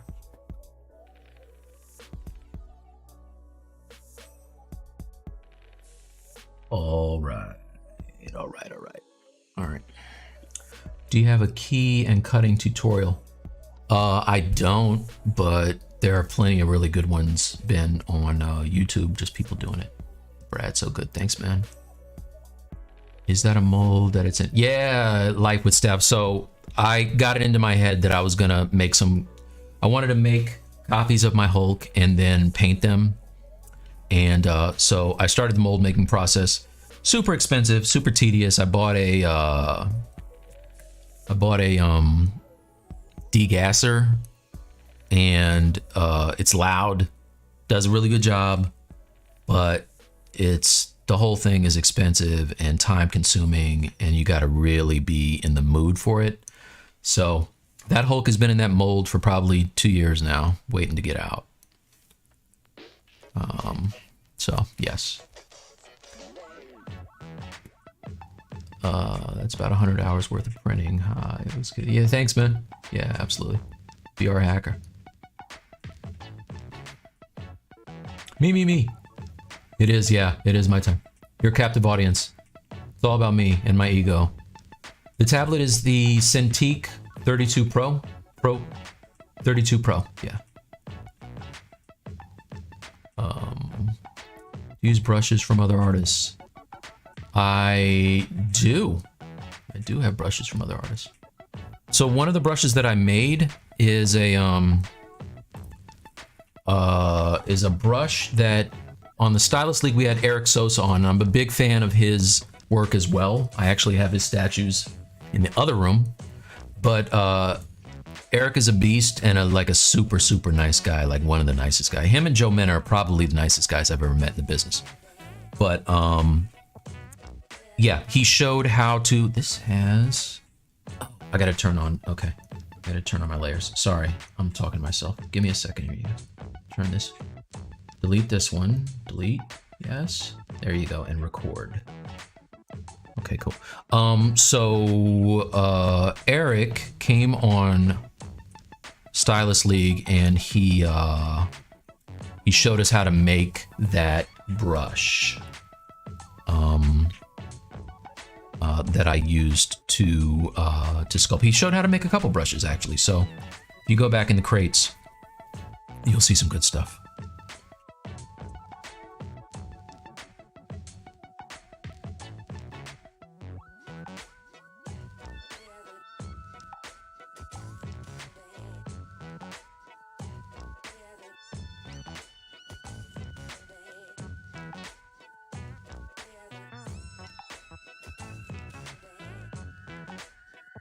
There will be an elbow pad on here. Oh, somebody wanted to see the process for the hard surfacey kind of piping. So let's do that.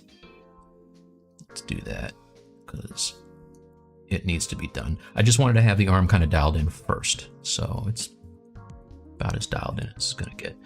The deltoid you're not going to see because it is covered.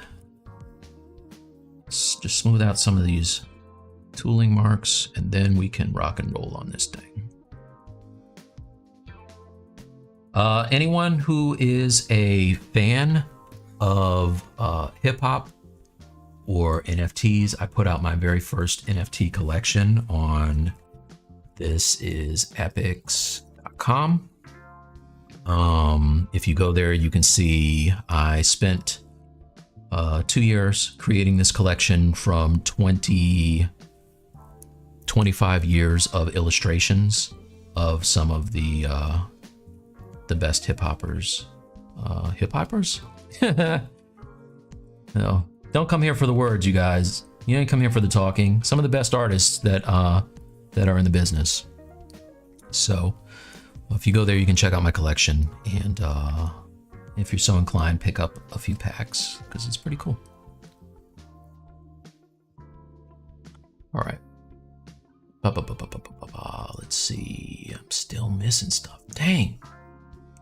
So many questions. I need Bradley here. Damn, I'm missing all this stuff. Okay. Quarter scale's great. Yes. You have cutting key done? No. Okay. Good. Mold. Yes. A tablet. Yes. Got that one. Brushes. Yes. Mike, do you have a course? Do you have course, Steve, where you want to get into prints? Those wanting to impress. Yeah, so you know what? If we do the if you reach out to me for the mentoring, we can cover prints if you want. 100%. My email is mike@miketRworks, by the way. Easy to find. Or you can get me on my site. Anyone got the Discord link? Oh, for Stylus League, Bradley, if you're in here, please throw that in. It's just Stylus League is the name of it, but crap, I should have had that locked and loaded. Sorry, Zephyrus. B or Ram or somebody, please put a link in there for that, or Xenomorpheus. Let's see if Maxon doesn't like people posting links. 1 sec. Oh, Ben's already on it. Let's see the texture detail, digital version. You sort the texture, let's see in the prints, mainly the digital version. Oh yeah, 100%. The print holds a lot of detail, like a lot of detail. All my skin detail on the whole cap.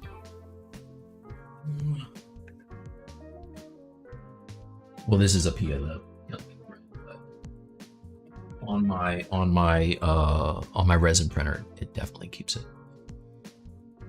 Okay. Will Grissetti join you on Stylus League? Dude, that's a great question, Ram. I don't know Grissetti. I haven't reached out to him mainly out of being intimidated, but I know he's a great dude, so maybe we can definitely try. I'd love to have him on. Although I don't know, I don't want him smoking me too bad, but yeah, no, I'd love to have him on. We can check. How do ZBrush pay you? ZBrush doesn't pay me. I just love their stuff, and I use it. How do you actually get into sculpting maquettes? Do you send your work? What courses would you recommend for the new websites?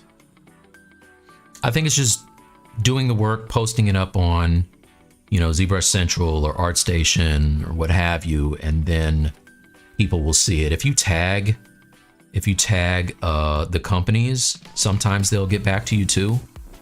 I think it took years of me kind of bugging the crap out of Sideshow, but finally I got their attention, and it's been all good since then. So don't be afraid to be persistent, but don't be, I guess, a jerk about it, if that makes sense. Something to be said about persistence.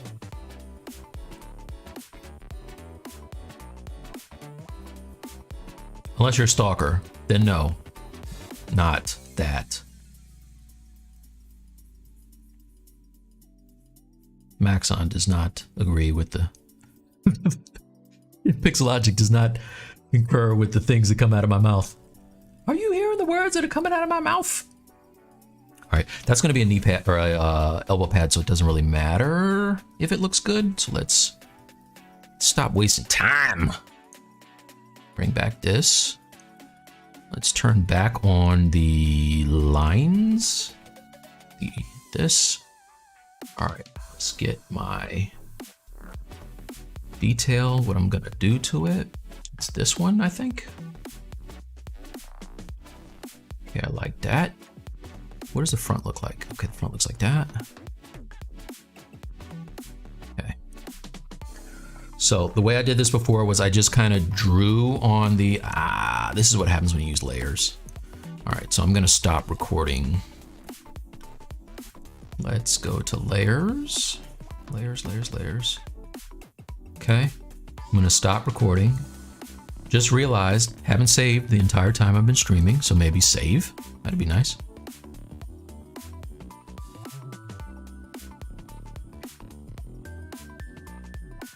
I'm a ZBrush modeler and I want to know how to get paid for my art.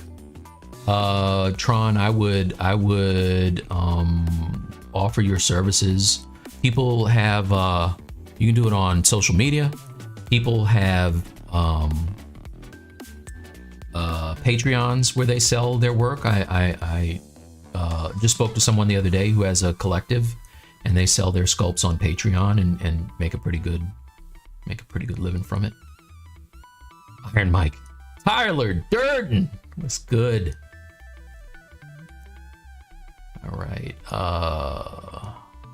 Like what you're seeing, Nightbot? Yay, mic's on. Insane Pixel, what is up? Also, friend of the Stylist League. Hip Poppers. Exactly. You know, I get those every time I go to TGI Fridays. Hip to the hop. Would really like to get my hands on the Ahsoka statue. You and me both, man. I can't wait till that comes out. Thank you, though. Future of Modeler. Future of ZModeler? You want to know about what's going to happen? I don't know. What kind of printer is it? All right, so I have, like I said, an Ender 5. And I'm going to have to bake these. Sorry. I'm going to get that message until I bake it. So what I'll do is I'm going to duplicate this. Usually when I'm making extracts and stuff, I always, or like panel loops and stuff, I always duplicate it first. So let's do that. I'll clone it. All right. I'm going to save the other one because I haven't saved yet. Save as, yes. Save. Yeah. I do a lot of iterative saves just in case. Come back over here. Let's bake this layer. Now it's part of it. It's like good. So now if I hide the rest, it shouldn't get all crazy. There you go. All right. So I wanted this to be a piece that comes out here. So let's do that. Let's see.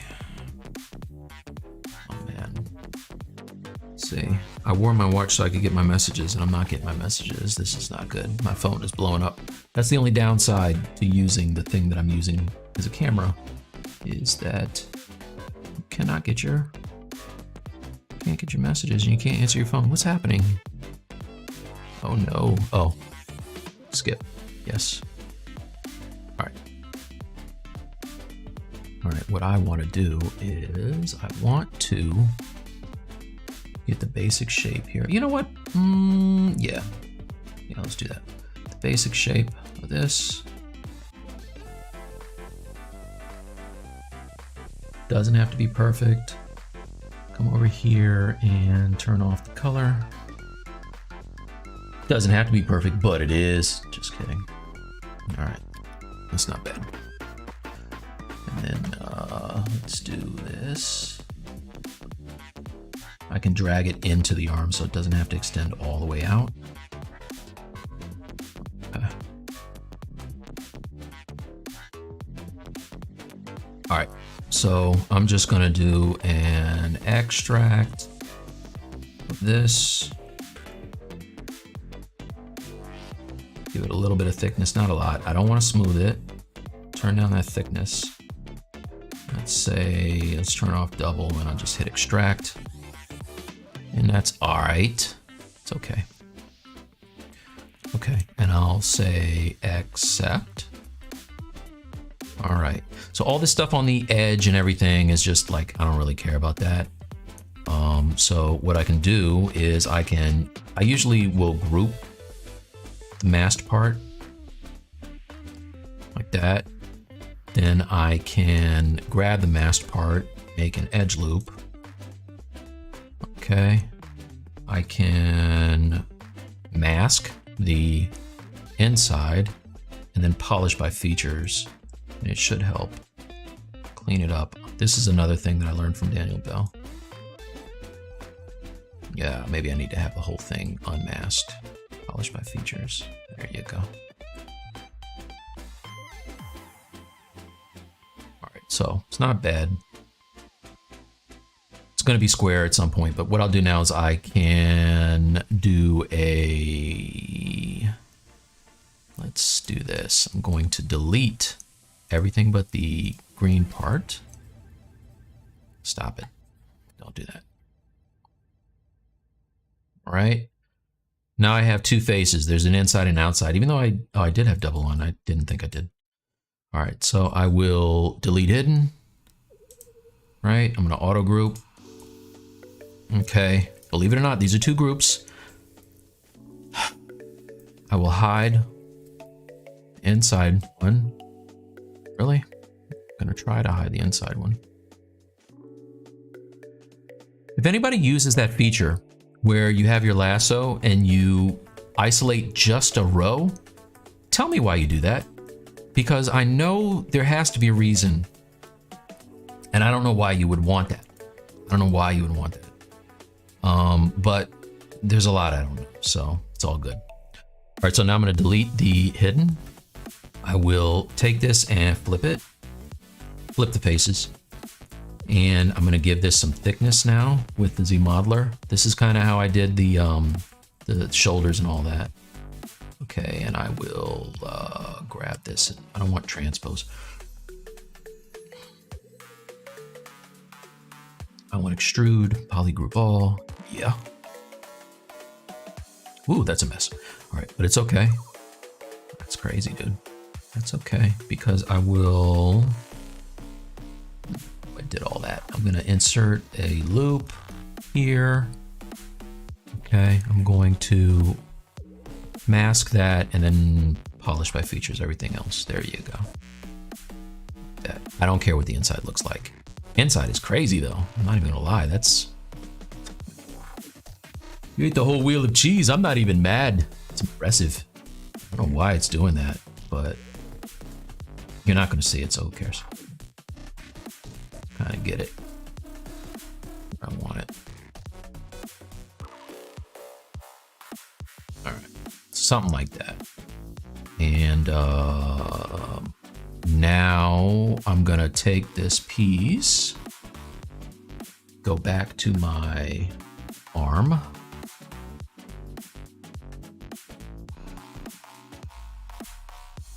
Let's do a project. See if I can get that shape to be right on the surface of the arm. Project history. Ooh-wee. W.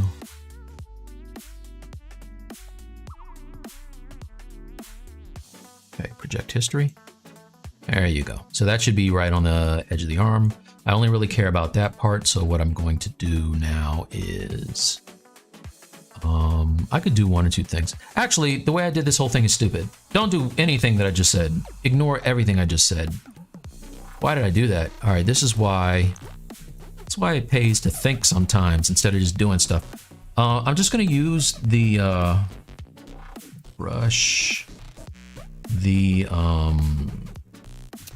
what's it called? I'm gonna use the topology brush. Where is it? PQRS topology. All right. I was bugging. Don't do that, you guys. Topology brush is what I want, but I have levels. I mean, I have a subdivision. So let's delete the lower. And now I can just draw out some topo. It's crazy the way I was doing it. That doesn't make any sense. So let's do it this way. Now I got a face. Let's do another face just because.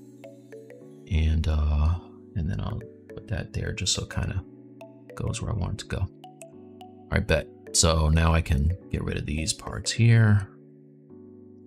And this part. All right, so this topology brush is great. If you haven't used it, it's like a legacy feature. It's kind of old, but if I click on it now, it should give me topology. Oh no, why did you do that? Let's try it again. What are you doing, dude? Why is it doing that? Okay, it's not supposed to do that, I guarantee you. Oh, do I have it masked? I had it masked, that's why. What is happening? All right, maybe I have it hidden, don't do that. There you go. Don't hide stuff. Don't hide things. Be honest with yourself and people around you, you guys. All right, so there you go. That's all I wanted. What I was doing was insane. Okay, so now just split hidden. Split hidden. Sometimes the easiest way is the best way. Split on, I mean, not split hidden, split unmasked. Come over here. See what I missed. What did I miss?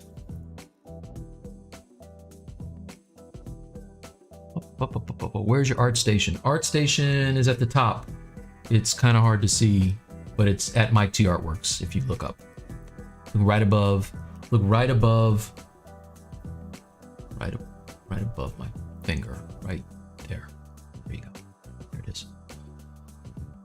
Thanks for letting me know. Other than streams like this, is there a good way to learn the process for sculpting? I think you're a very impressive sculptor and would like to learn more. Yeah, so I mean, there's tons of information on YouTube. There is, you could go to Pixelogic to their classrooms. They have a ton of really good information. You could buy my anti-venom on ArtStation. It's fantastic, if I say so myself. Many people have told me it's very good. You could do that, or you could, what, books? I don't know. Whole lot of ways.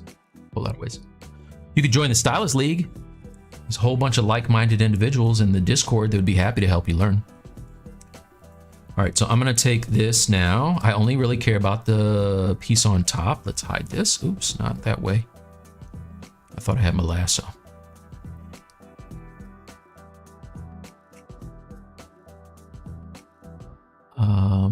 Okay, let's grab the lasso. There you go. Believe it or not, these two squares are all I need. So now I can get rid of them. Delete hidden, delete hidden. Okay, turn back on my dude. And this is how I work. Now at this point, I'm gonna use my, what's it called? ZModeler. And I'm going to get this to look like some hard surface goodness. So don't worry about the fact that it's penetrating the mesh. It'll be fine. I promise you. All right, so that's the basic shape that I want, like that. Let's solo it, and I'm gonna just kind of make it come out this way. And I will turn off double, and I'm gonna flip the faces inside. Morph targets to point to the mesh. The process can be what? Do I have a morph target on this? I shouldn't. I do. Delete. Okay. Flip faces, and then I'm just gonna extract with ZModeler. I can't tell you guys how much I love ZModeler. I'm for real. I'm not, like I said, I don't use Maya that much. Not that good at this stuff. Even though I have Maya, I have, what's that thing called? 3D Coat. I paid for that several years ago. I don't use it because I'm not a real 3D dude. But I really enjoy ZModeler. So now I can kind of, actually, let's do this. Get rid of that, get rid of that. I'm gonna crease these edges because I'm gonna be moving things around here. And I only want to have, I don't wanna have too many edges. So I'm just gonna crease the edge, not the thing, the whole thing. Crease. This is how I made those little silver parts of his, on his chest. So now I have that. Turn off solo.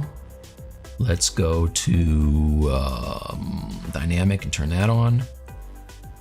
Okay, now I can grab my move brush and get this where I want it. You see, by having very few points, it's just like ridiculously clean, like mad clean. Let's turn that down. Turn that down, I mean push that down. That. Now if I push up my, let's turn down my crease level to like a 1. Woo, 2. Okay, turn up my smooth to like 4. Okay, I'm not worried about the fact that it gets a little soft on the edges yet, but I do want to have a bevel. So maybe instead of that, I'll turn up the crease, but I'll add an actual manual bevel. So, all right. So I have 4 divisions of smoothness. Let's make this 3. That's kind of crispy like that. Let's turn off this and see what it looks like. Now I can make it black or gray rather. Color fill. Okay. Now when I put this with everything else, it should look a little better. Like right now it looks crazy. But let's copy it, subtool, copy, come over here. Subtool paste. Okay, there that is. It's clean. Let's turn off the color so we can see it. Okay, and then I can give it the bevel. I can make sure that it is raised up above the mesh the way I want it to before I bevel. So I want to give it some height. Because again, when this prints, if it's too, like if it is too close to the surface of his arm, you're not even gonna see it. You're just gonna lose it. So when that comes up, now I can grab this part and I can pull this out a little bit, give that some thickness there. Kind of refine some of these edges a little bit.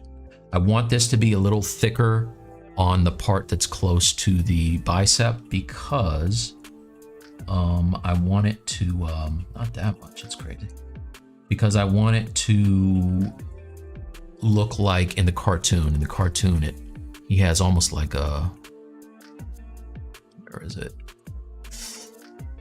Somewhere around here, around here.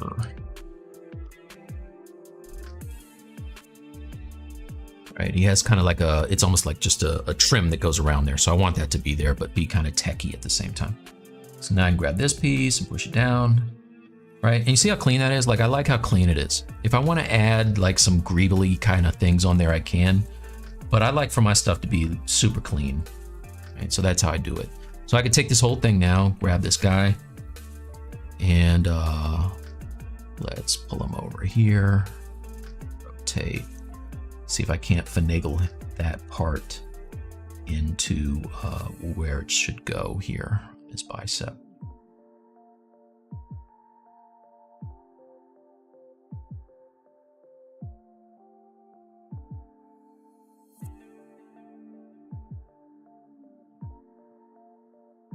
That should be closer to.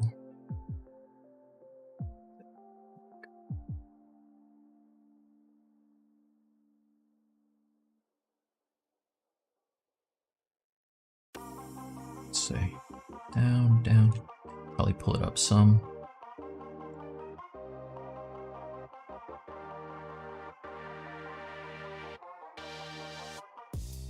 And I want it to, like, I want this to be on top of it. So let's pull that out now because we can.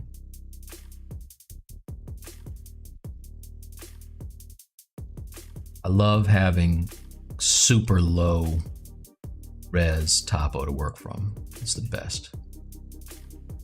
So even though this looks nice and soft here, it's because I have dynamic turned on. If I turn it off, get out of here with that.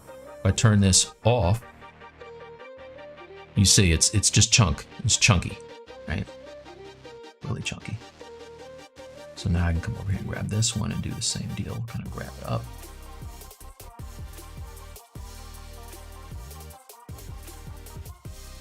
Push this part down.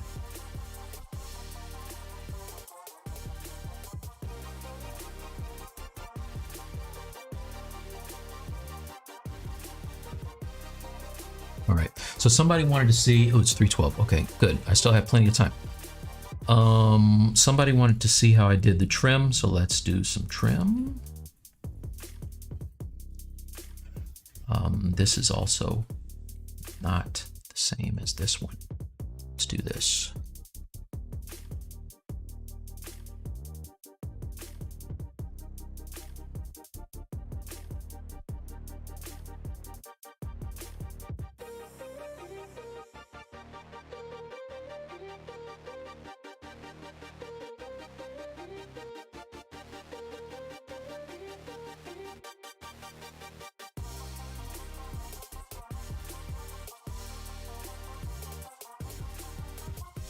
Thickness again.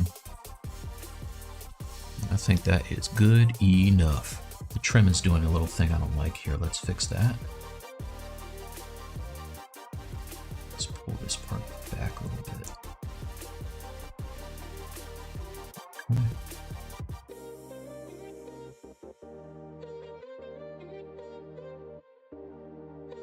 Maybe I'll make those silver, maybe. Let's get this out of the way.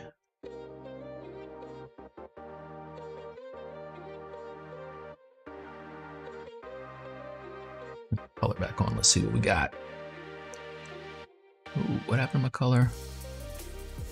No. Just come over here and fill this. I wonder what happened to my color. Let's step this back. Did I do something to this? Oh yeah, I did all that. That's right. Okay, come back to here. Here. What happened to my color? That's so crazy. There you go. Booyah. Step up. All right. There's that. So we got the little black joints on there. We got our little silver tabs, and that's how I did the silver tabs. And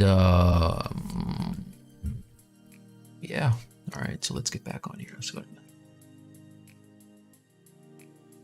Okay. Bro, can you show your edge flow of your character from the lower sub D to the higher? Yeah, 100%. Let's do it. Turn that on. Oop, turn off. Local.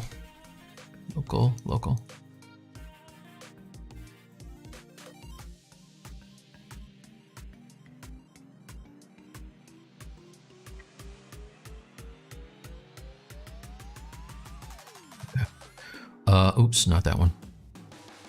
This one. And that on. And turn that solo. All right. So let's turn off the color.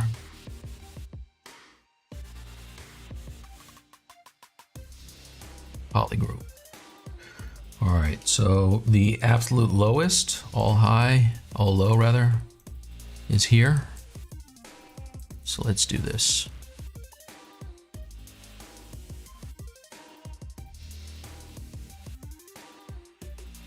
Subdivision 1.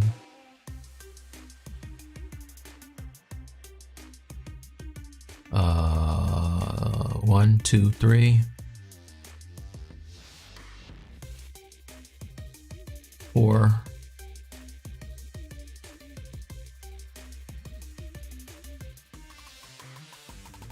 5. Oh, 6. All right, so I got 6 of them. So anyway, here it is. There's the edge flow. I don't know if that helps. Hopefully it does. All right, let's get a miss. It's reading your brush size, Mike. I'm sure that was from something I was having a problem with earlier. 3D Character Workshop, Shane Olson, 100%. Learn a lot there. Sword Deep, what's going on? Hello, Mike. How are you doing? I'm fine, man. How are you? Jonatron. Great thing is that ZModeler is most of what you would find in 3D Coder, Maya, and Blender. Yeah. I mean, it's enough for me. 6-string slinger. Hey, Mike, what's the best way to make that costume trim like you have on the chest? Oh, yeah, let's do it. Because you asked me earlier. You've been very patient. Let's do the thing. Come over here. New. All right. Is there a way to project masked areas of trim onto the body? I don't know if you'd want to do that without it becoming a mess. The other thing too that's good about having it separate is I can assign different materials. So if you look at the trim itself, I have like a kind of a shiny material on it now. That if I was to turn on, let's get some better light than this. So let's turn this up a little bit. Over here, turn back on our other joint. Right, so now if you see the trim, see how it kind of catches light a little differently than the panel on the chest and then the side piece. So yeah, that's what that is. That's why you'd want to do it that way, I think. Same with the knee pads, like, whoa, what happened here? Let me turn everything up. It looks like some stuff turned down on me. Oh, deformation layers, stop it. Tool, all high. There you go. Yeah. So if we're looking at the knee pieces here, same deal. You know, this could have all been one piece, but I have slightly different colors and materials assigned to them. So by doing it this way, I can get a little bit of a different look. And then if we turn off the, oops, dang, I didn't mean to do that. I'm gonna cut everything back off again. Hold on a second, sorry. Polo collar gone. Star gone. I think everything in the not use is already turned off, hopefully. Base, not in use is turned off, good, okay. This thing here, let's move this into not in use because I ain't using it. Hold tight a second, guys. Let me get this out of here. I'm not using this, put this in not in use. Bet, close that, come back over to this, and we're good to go. What was I talking about? Trim. I think I got to do trim now. Hey, Awaji. How are you? Ben, reminder. Okay, I think that's for the trim. Save your... Oh, yeah, save. No, that's good. Good call. Save. I'd be bummed out if I lost like 2 hours of work. Like what you're seeing? Tune in for our next ZBrush Central breakdown. Okay, good. All right, let's do it. Let's go to the trim part thing. Let's come over here. First, I gotta stop with the, I have the body. I'm gonna go over here. Okay, this is the one where I got rid of my layers. This is good. I can turn off the extracts. Go back to the body.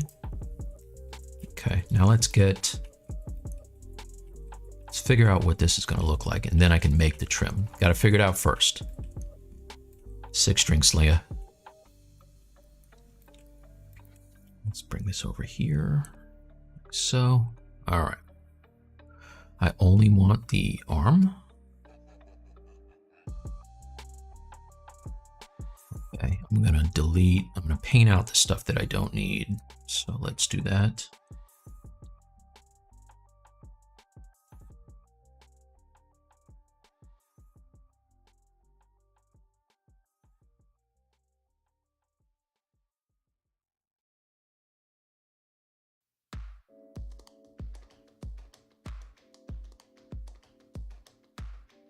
Don't need this piece. Get out of here.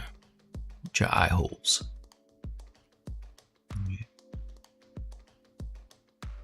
Come over here, grab this. All right, let's figure out how we do this thing.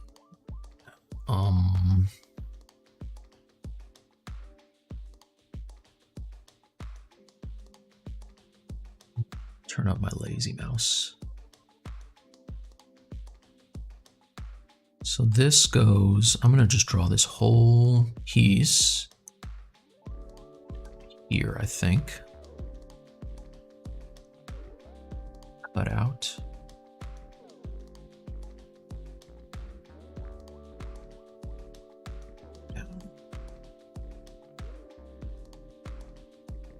Okay, it's that piece. And then need the inside. What's the inside doing? It's kind of cutting over like that. It's too much like this. Yeah, that's cool. And then cuts in over. This is complicated. Then this cuts over like that.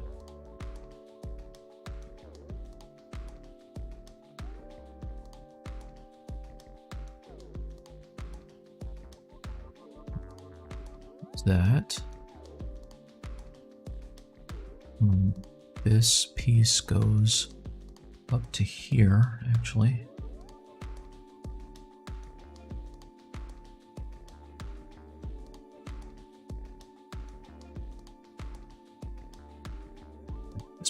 over here.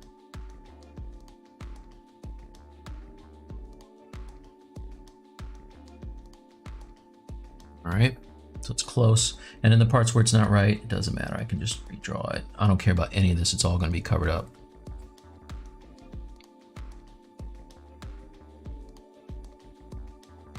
Okay.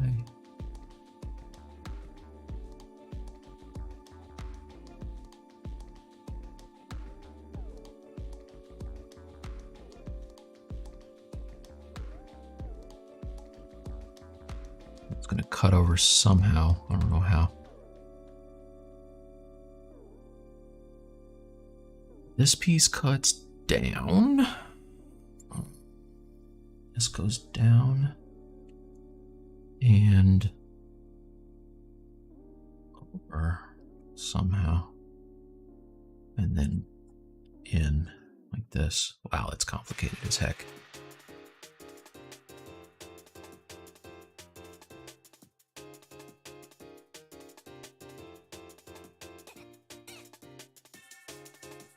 Okay, and this is probably further than I want. Let's go like this.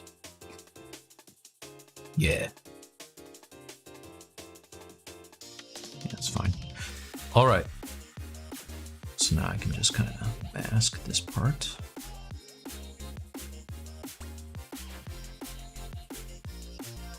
Let's save. Let's see what I missed.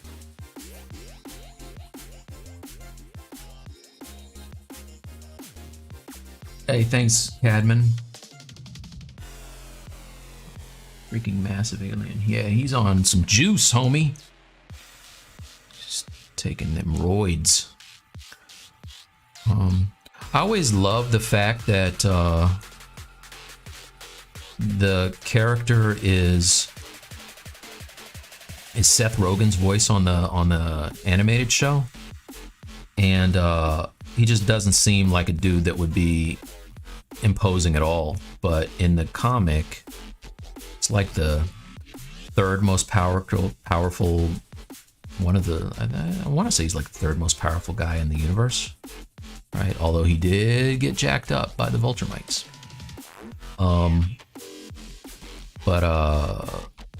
Yeah, just a super nice dude that's like really, really massive. So that happens. All right, cool. So there's my piece for the back, and then this back piece is gonna cut over. Let's do that.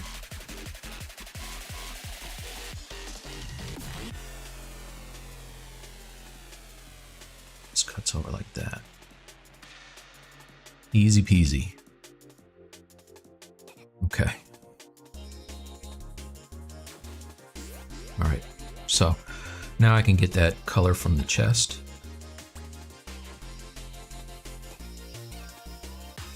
And I can start to fill this in.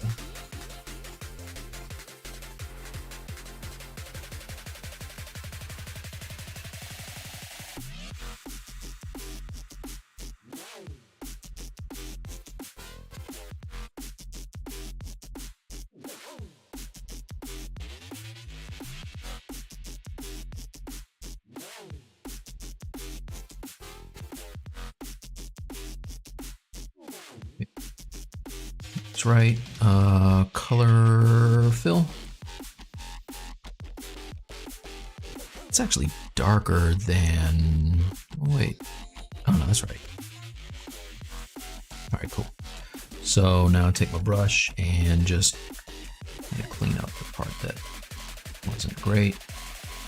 This is all gonna be a panel. I don't even know why I'm bugging on all this detail, but again, ADHD, so you gotta just bear with me, you guys. Please don't make fun of me. All right, so there, that's done. The front is going to be, what's the front? No, stop it. There you go. All right, so the front has, oh, it follows the piece that cuts over. So what's that doing?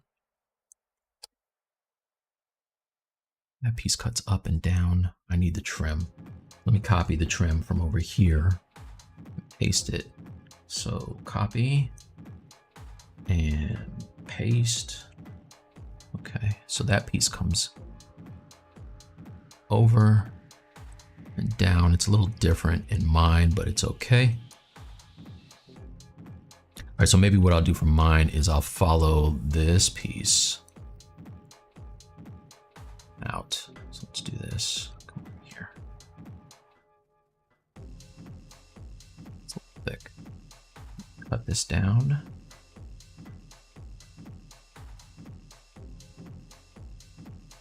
Let's go over. Let's follow that line here, like that. There. And then this piece can kind of cut down here.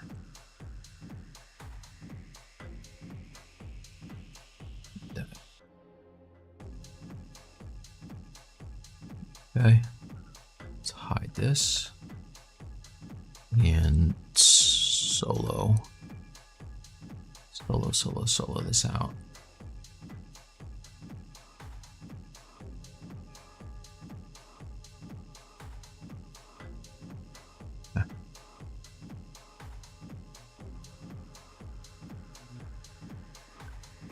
Then I can connect these two pieces. So I'll go here and here.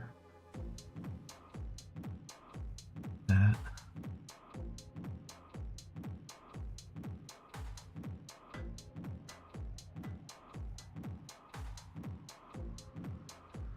All right. So this is, for me, this is how I do it, but it's a good way to do like super complicated cuts and piping. And not lose your mind, right? Because like it's really, if I were to try to just figure this out without A, having something to look at, or B, tracing it out first, it would be a nightmare. So for this part, I'm just gonna do something like this, and then I'll cut it down to here, I think.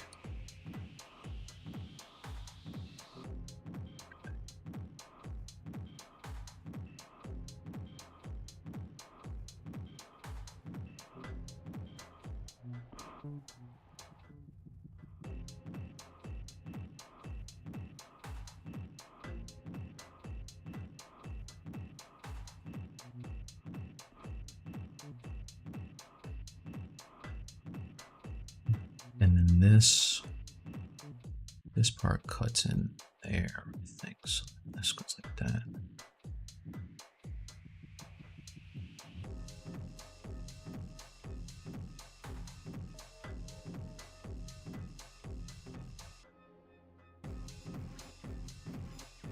Okay.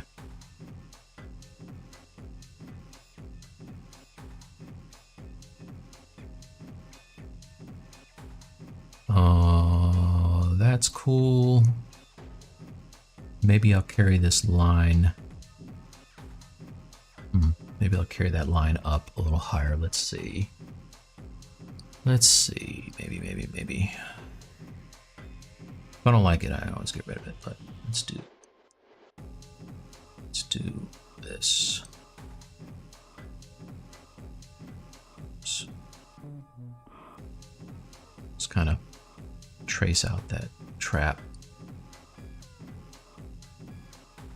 rather.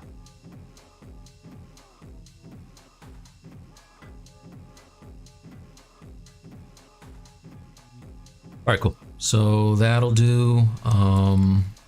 Now I can start to, man, getting the same thing on the other side is gonna be crazy. This is complicated as heck. All right, let's see what I missed. Natural supplements. How can you draw straight lines? Turn on lazy mouse and then pull up your lazy radius and you can draw those lines.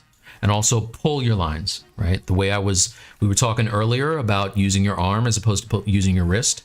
If you pull the line, it's much easier to draw, right? Like students who are painting, they like to kind of sketch by pushing the line forward. Much easier if you pull it towards your body. All right. Yeah, I just got the part of the comic where he's being compared to being on par with Vulturemites. I hope Seth doesn't change his tone or anything and it gets more jacked. Yeah, no, I think, you know what, if if what happens to him on the TV show is what happened to him in the book, he's gonna change, man. He's gonna change. For real. No spoiler, I'm just saying. What I would have liked very much and would buy immediately would be a Wolverine figure of you, Sideshow. Oh, well, thank you. That's nice of you. I'm working on a Wolverine guy. Bug, I love seeing how you color. Renders of magic, thank you. Hey, how can I use ZBrush movie for reference change?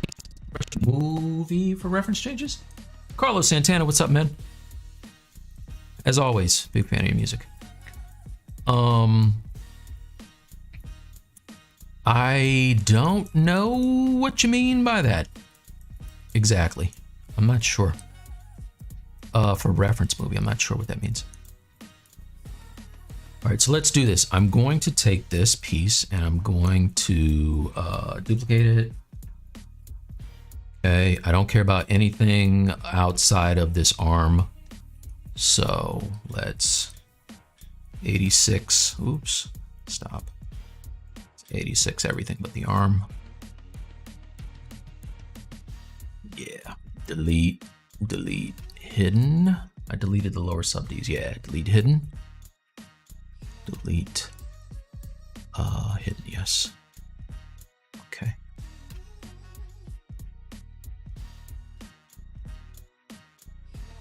All right, so it's thinking. Think about what I want to do.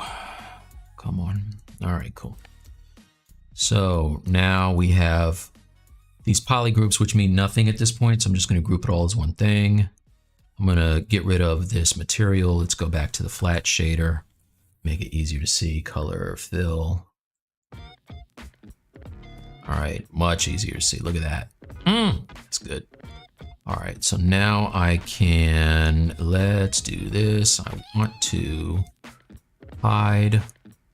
Oh, come on, man. I like the lasso. Lasso's my joint. Let's hide everything but the back. So I don't have to worry about making any mistakes here. Let's do some slicing. I'm gonna use my slice curve. And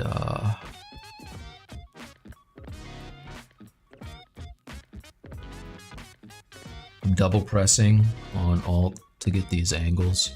But let's do this. Pull it all the way down.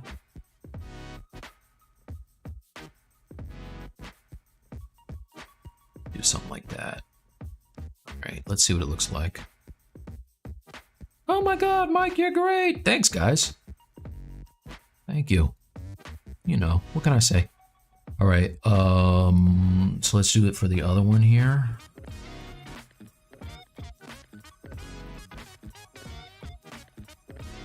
All right, this is kind of a, let's see. I'll double tap here, take it to,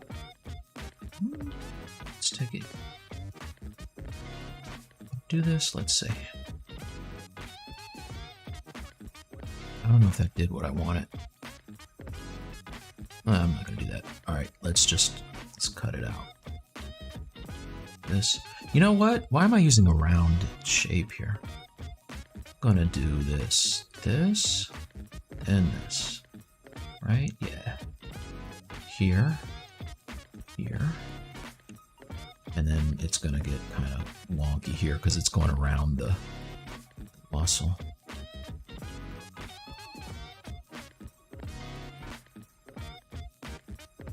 Yuck. All right.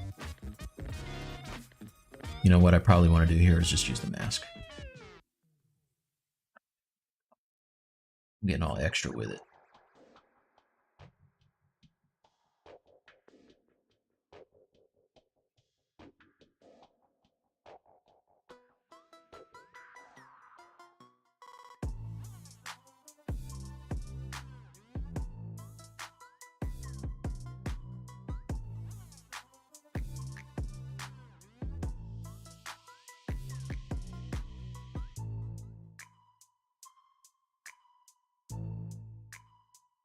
I don't want the wrist part. It's hard to see where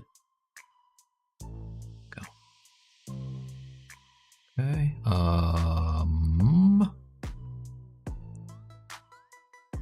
Oops. W. Let's fix this. Now, really, this edge means nothing because I'm gonna have trim here. So this is, again, me being real extra with the fact that I need to make this clean. Like, my mind won't let me not do what I'm doing here. Don't do this, you guys. There's no need for it. Let's see the other side. What's the other side look like? Is that a piece? I think it is. Let's do this. Oops.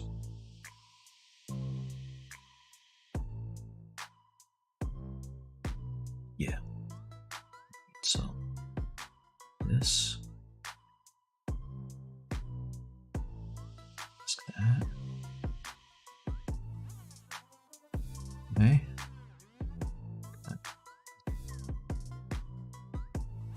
Then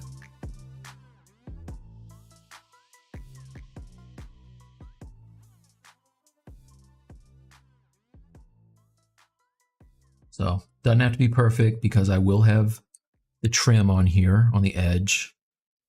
I just kind of want to get that basic shape, which is, there you go. There's the shape, that. All right, this piece goes all the way around, so really this should be this whole deal here.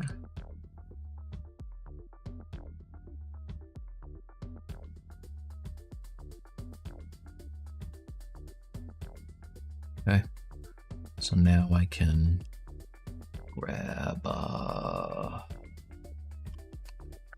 let's get rid of this part, don't need it. And let's do the masking again.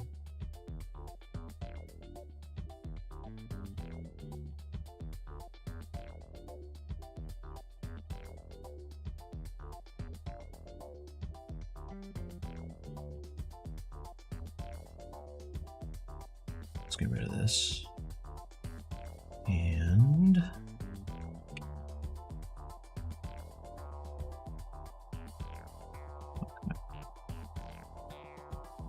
so that should be right. W. All right, find that. This is a piece, not blue though. Come on, there you go. All right, there's that. So there's that panel for now. I know that I'm not even gonna look up. You guys are saying, why aren't you using polygroup it, Mike? Because it doesn't work for me. It does work for me. I'm not good at it. All right, there, I said it. Hey, can I use, okay, I don't know what that means. Hey, do you have the select lasso map to your stylus or hotkey? Oh, RAM, neither. I just select it. I just select it. Got a massive Wacom. I always use a similar tablet. There's a benefit of working on a big monitor. So there's a personal preference. Yep, personal preference, and the fact is, I did a promotional thing for Wacom and they sent me this, so I love it. I love it. Grown to love it. I didn't like monitors this big before. Gee, you're great. Thanks, man. You're great, Zerchan. J Murphy. I feel like there should be a fact command on the Twitch chat. Do you know any character concept artists that heavily use ZBrush for design? Oh, everybody. There's a whole bunch of people that use ZBrush. Kidding me? Zerchan's on it. There you go. There's some. Or many, many more. Okay, what do I want to do here? I want to grab these two pieces and group them. Then I want to split these two pieces. Okay, so let's do this.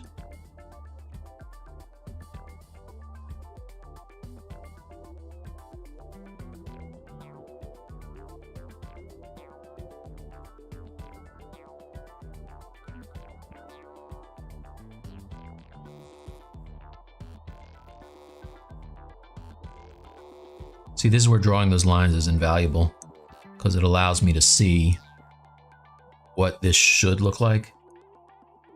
And if I were just kind of drawing it from one angle and I didn't see what I was supposed to be doing, it'd be like super wonky.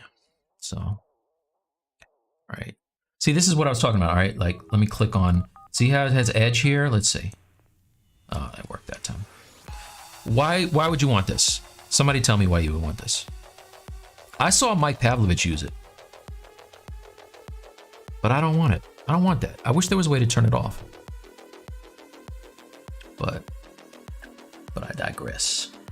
All right, so let's grab this part.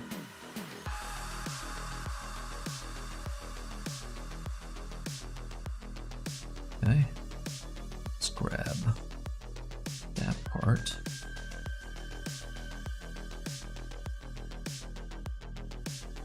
Okay, don't need that.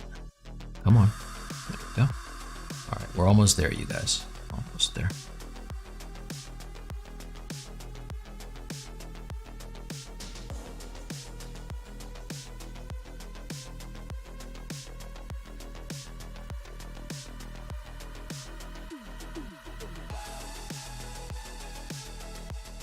Okay.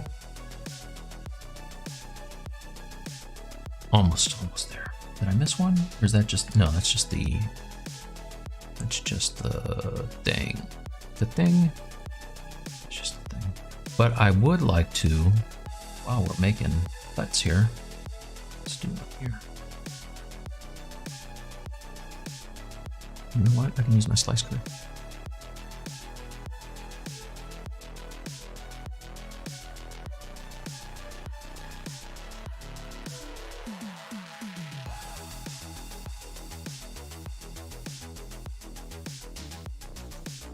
Come on.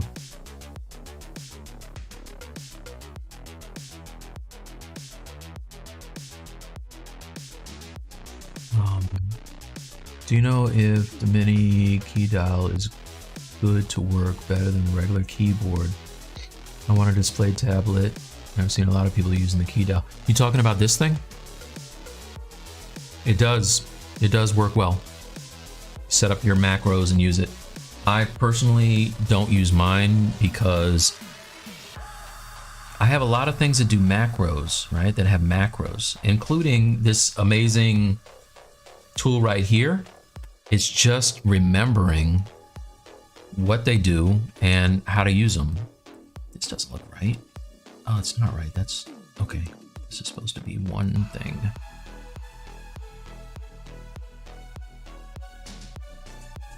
Yeah, that's, oh, no, it's not. No, it is not either. Okay. So let's do this. I'm gonna chop off this part.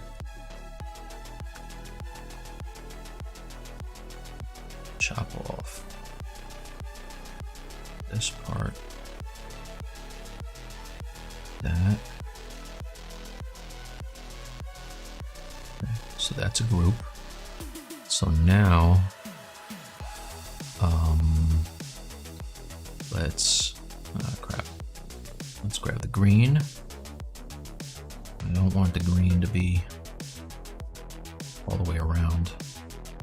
See, this is, it's not exciting, but this is the process, right? So let's auto group that. Okay, now these can be one piece. Yes, W. There you go. All right, so now they're one piece. I missed a piece up here. This piece. I thought this was a separate piece. Oh, wait, did I mess that up? No, I just didn't do it yet. All right, cool.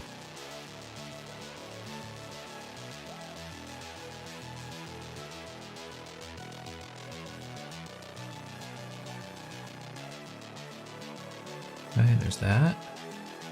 And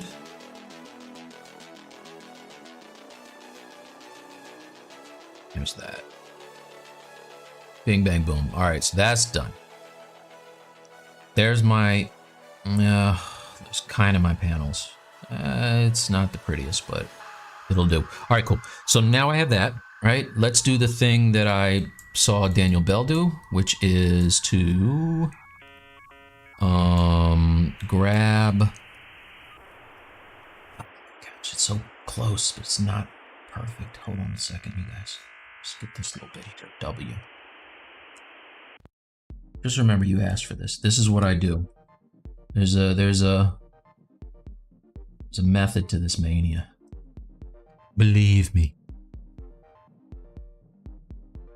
Okay, cool. This, no, this is not the same piece. Undo, undo. This is a piece, okay. And this is a piece, but I want some of that yellow.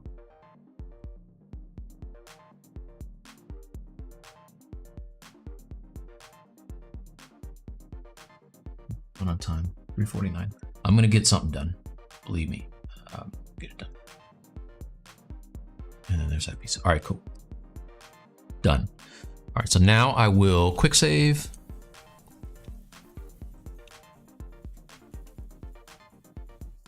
Like so. This is still high poly. This is like 500,000 poly, so this is big. So good point about that is I can take this thing now. I can store a project point.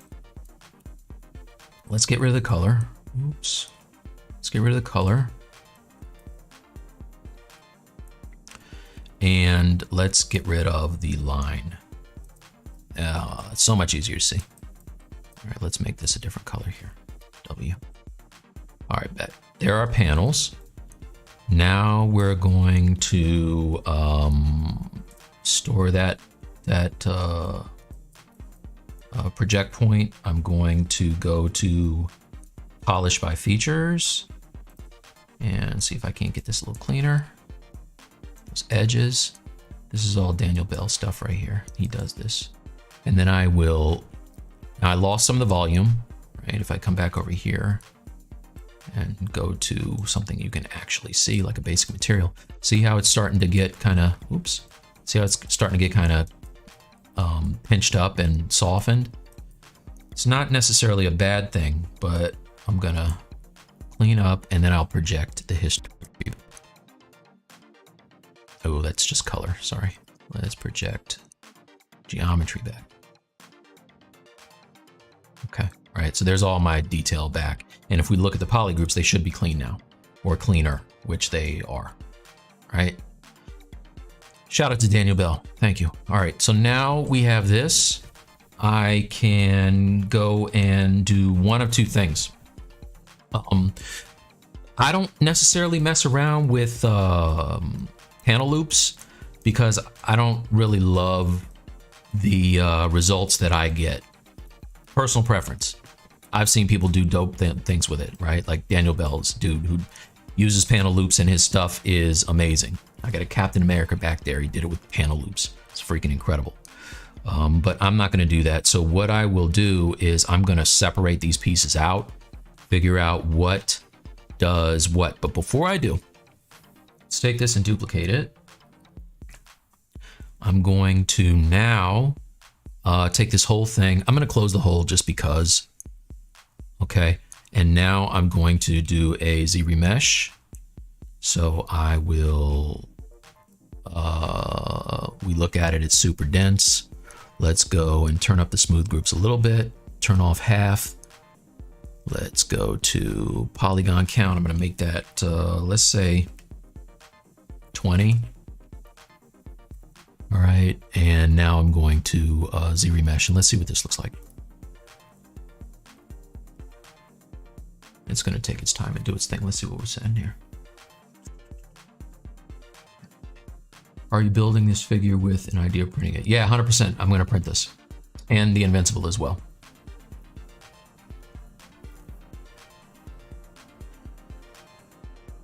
Mike, I have the remote too. If you program all your buttons, you do work faster.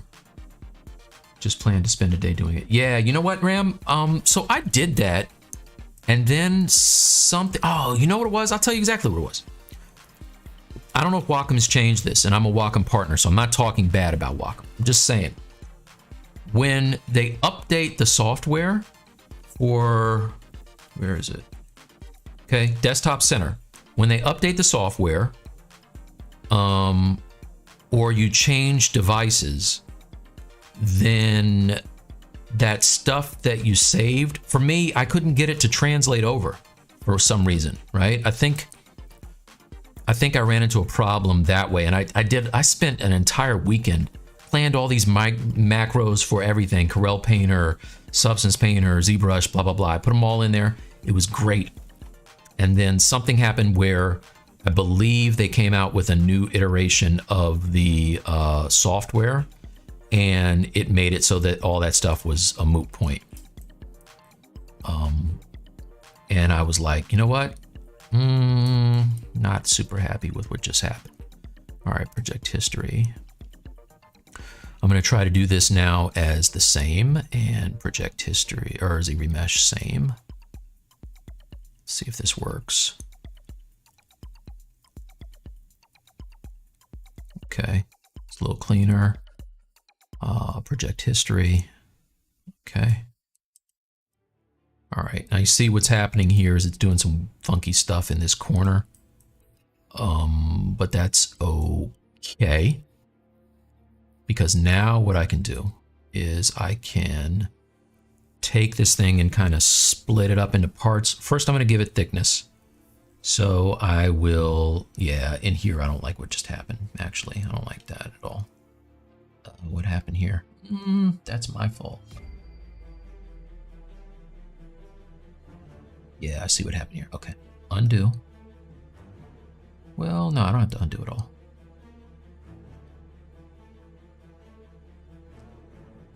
This part here I don't like. So let's do this. I'm going to grab this and do a slice.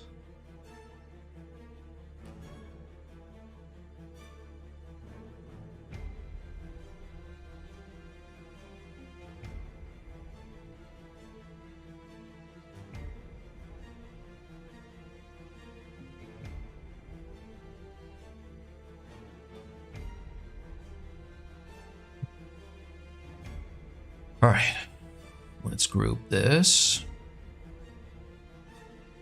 Let's group this. Okay. And now we will see if I have any other areas like that, which I don't see. Okay. You know, okay, all right, cool.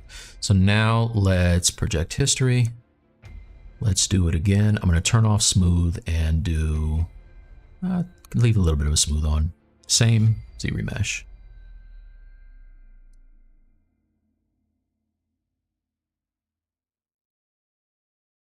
I don't like all that, that's crazy.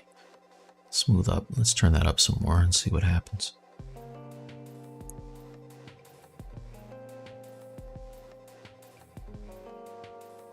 Ugh. Let's turn off smooth. Let's try it again. I'm gonna do half this time. ZRemesher is funny because sometimes it'll be like spot on, like you couldn't even ask for better topology. And then other times it takes a while to get it.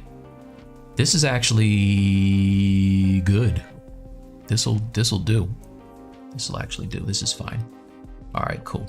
So now what I can do is I can take this whole thing and I can give it some thickness. All right, so I'm gonna get rid of the end cap. Delete hidden. Get rid of double. Flip it. And now I'm going to extrude all polygons. All right, but I'll keep my edge loops or my groups on the outside, but now I have the inside, right? And the inside, it's gonna look crazy, but it doesn't matter. So now I'll take this inside, solo it, look at that, it's a mess. I've inherited a mess. So now I'll do a polish by features. Oh, look at that, it's much better, you guys, so much better. Right, boom, boom, boom, boom. Boom. All right, it's clean. Just dumb clean. That'll work. All right, there's my inside. Now that's all I care about. So what I can do at this point is I can split. Let's see how I want to do this. Actually, let's see. Where's my piece? Am I doing on time? Oh, it's time to go. Sorry, guys. Okay, listen. If you like this and you want to see more, I will do it on the next stream. Sorry I didn't do the edge loop thing. I will do the edge loop thing next time, I promise. Hit me up. But also join us on our YouTube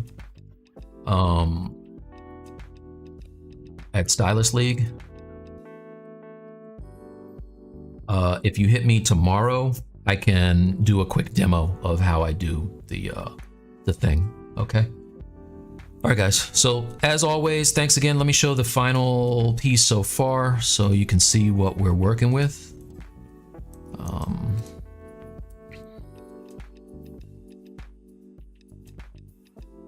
All right, there's the dude. Let's do a quick little turntable.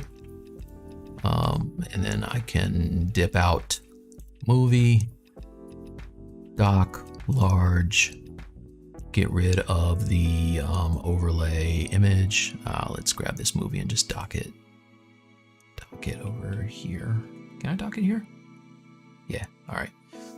Overlay image, let's turn that off. Oh man, the autosave. I'm glad it's auto-saving because I didn't save it all, but it's a little intrusive right now. All right, let's turn that down to 0. Stop it. Down to 0. The title, not title image, modifiers. Yeah, turn that down, turn that down. Okay, now let's do 3 spins. 2, 3.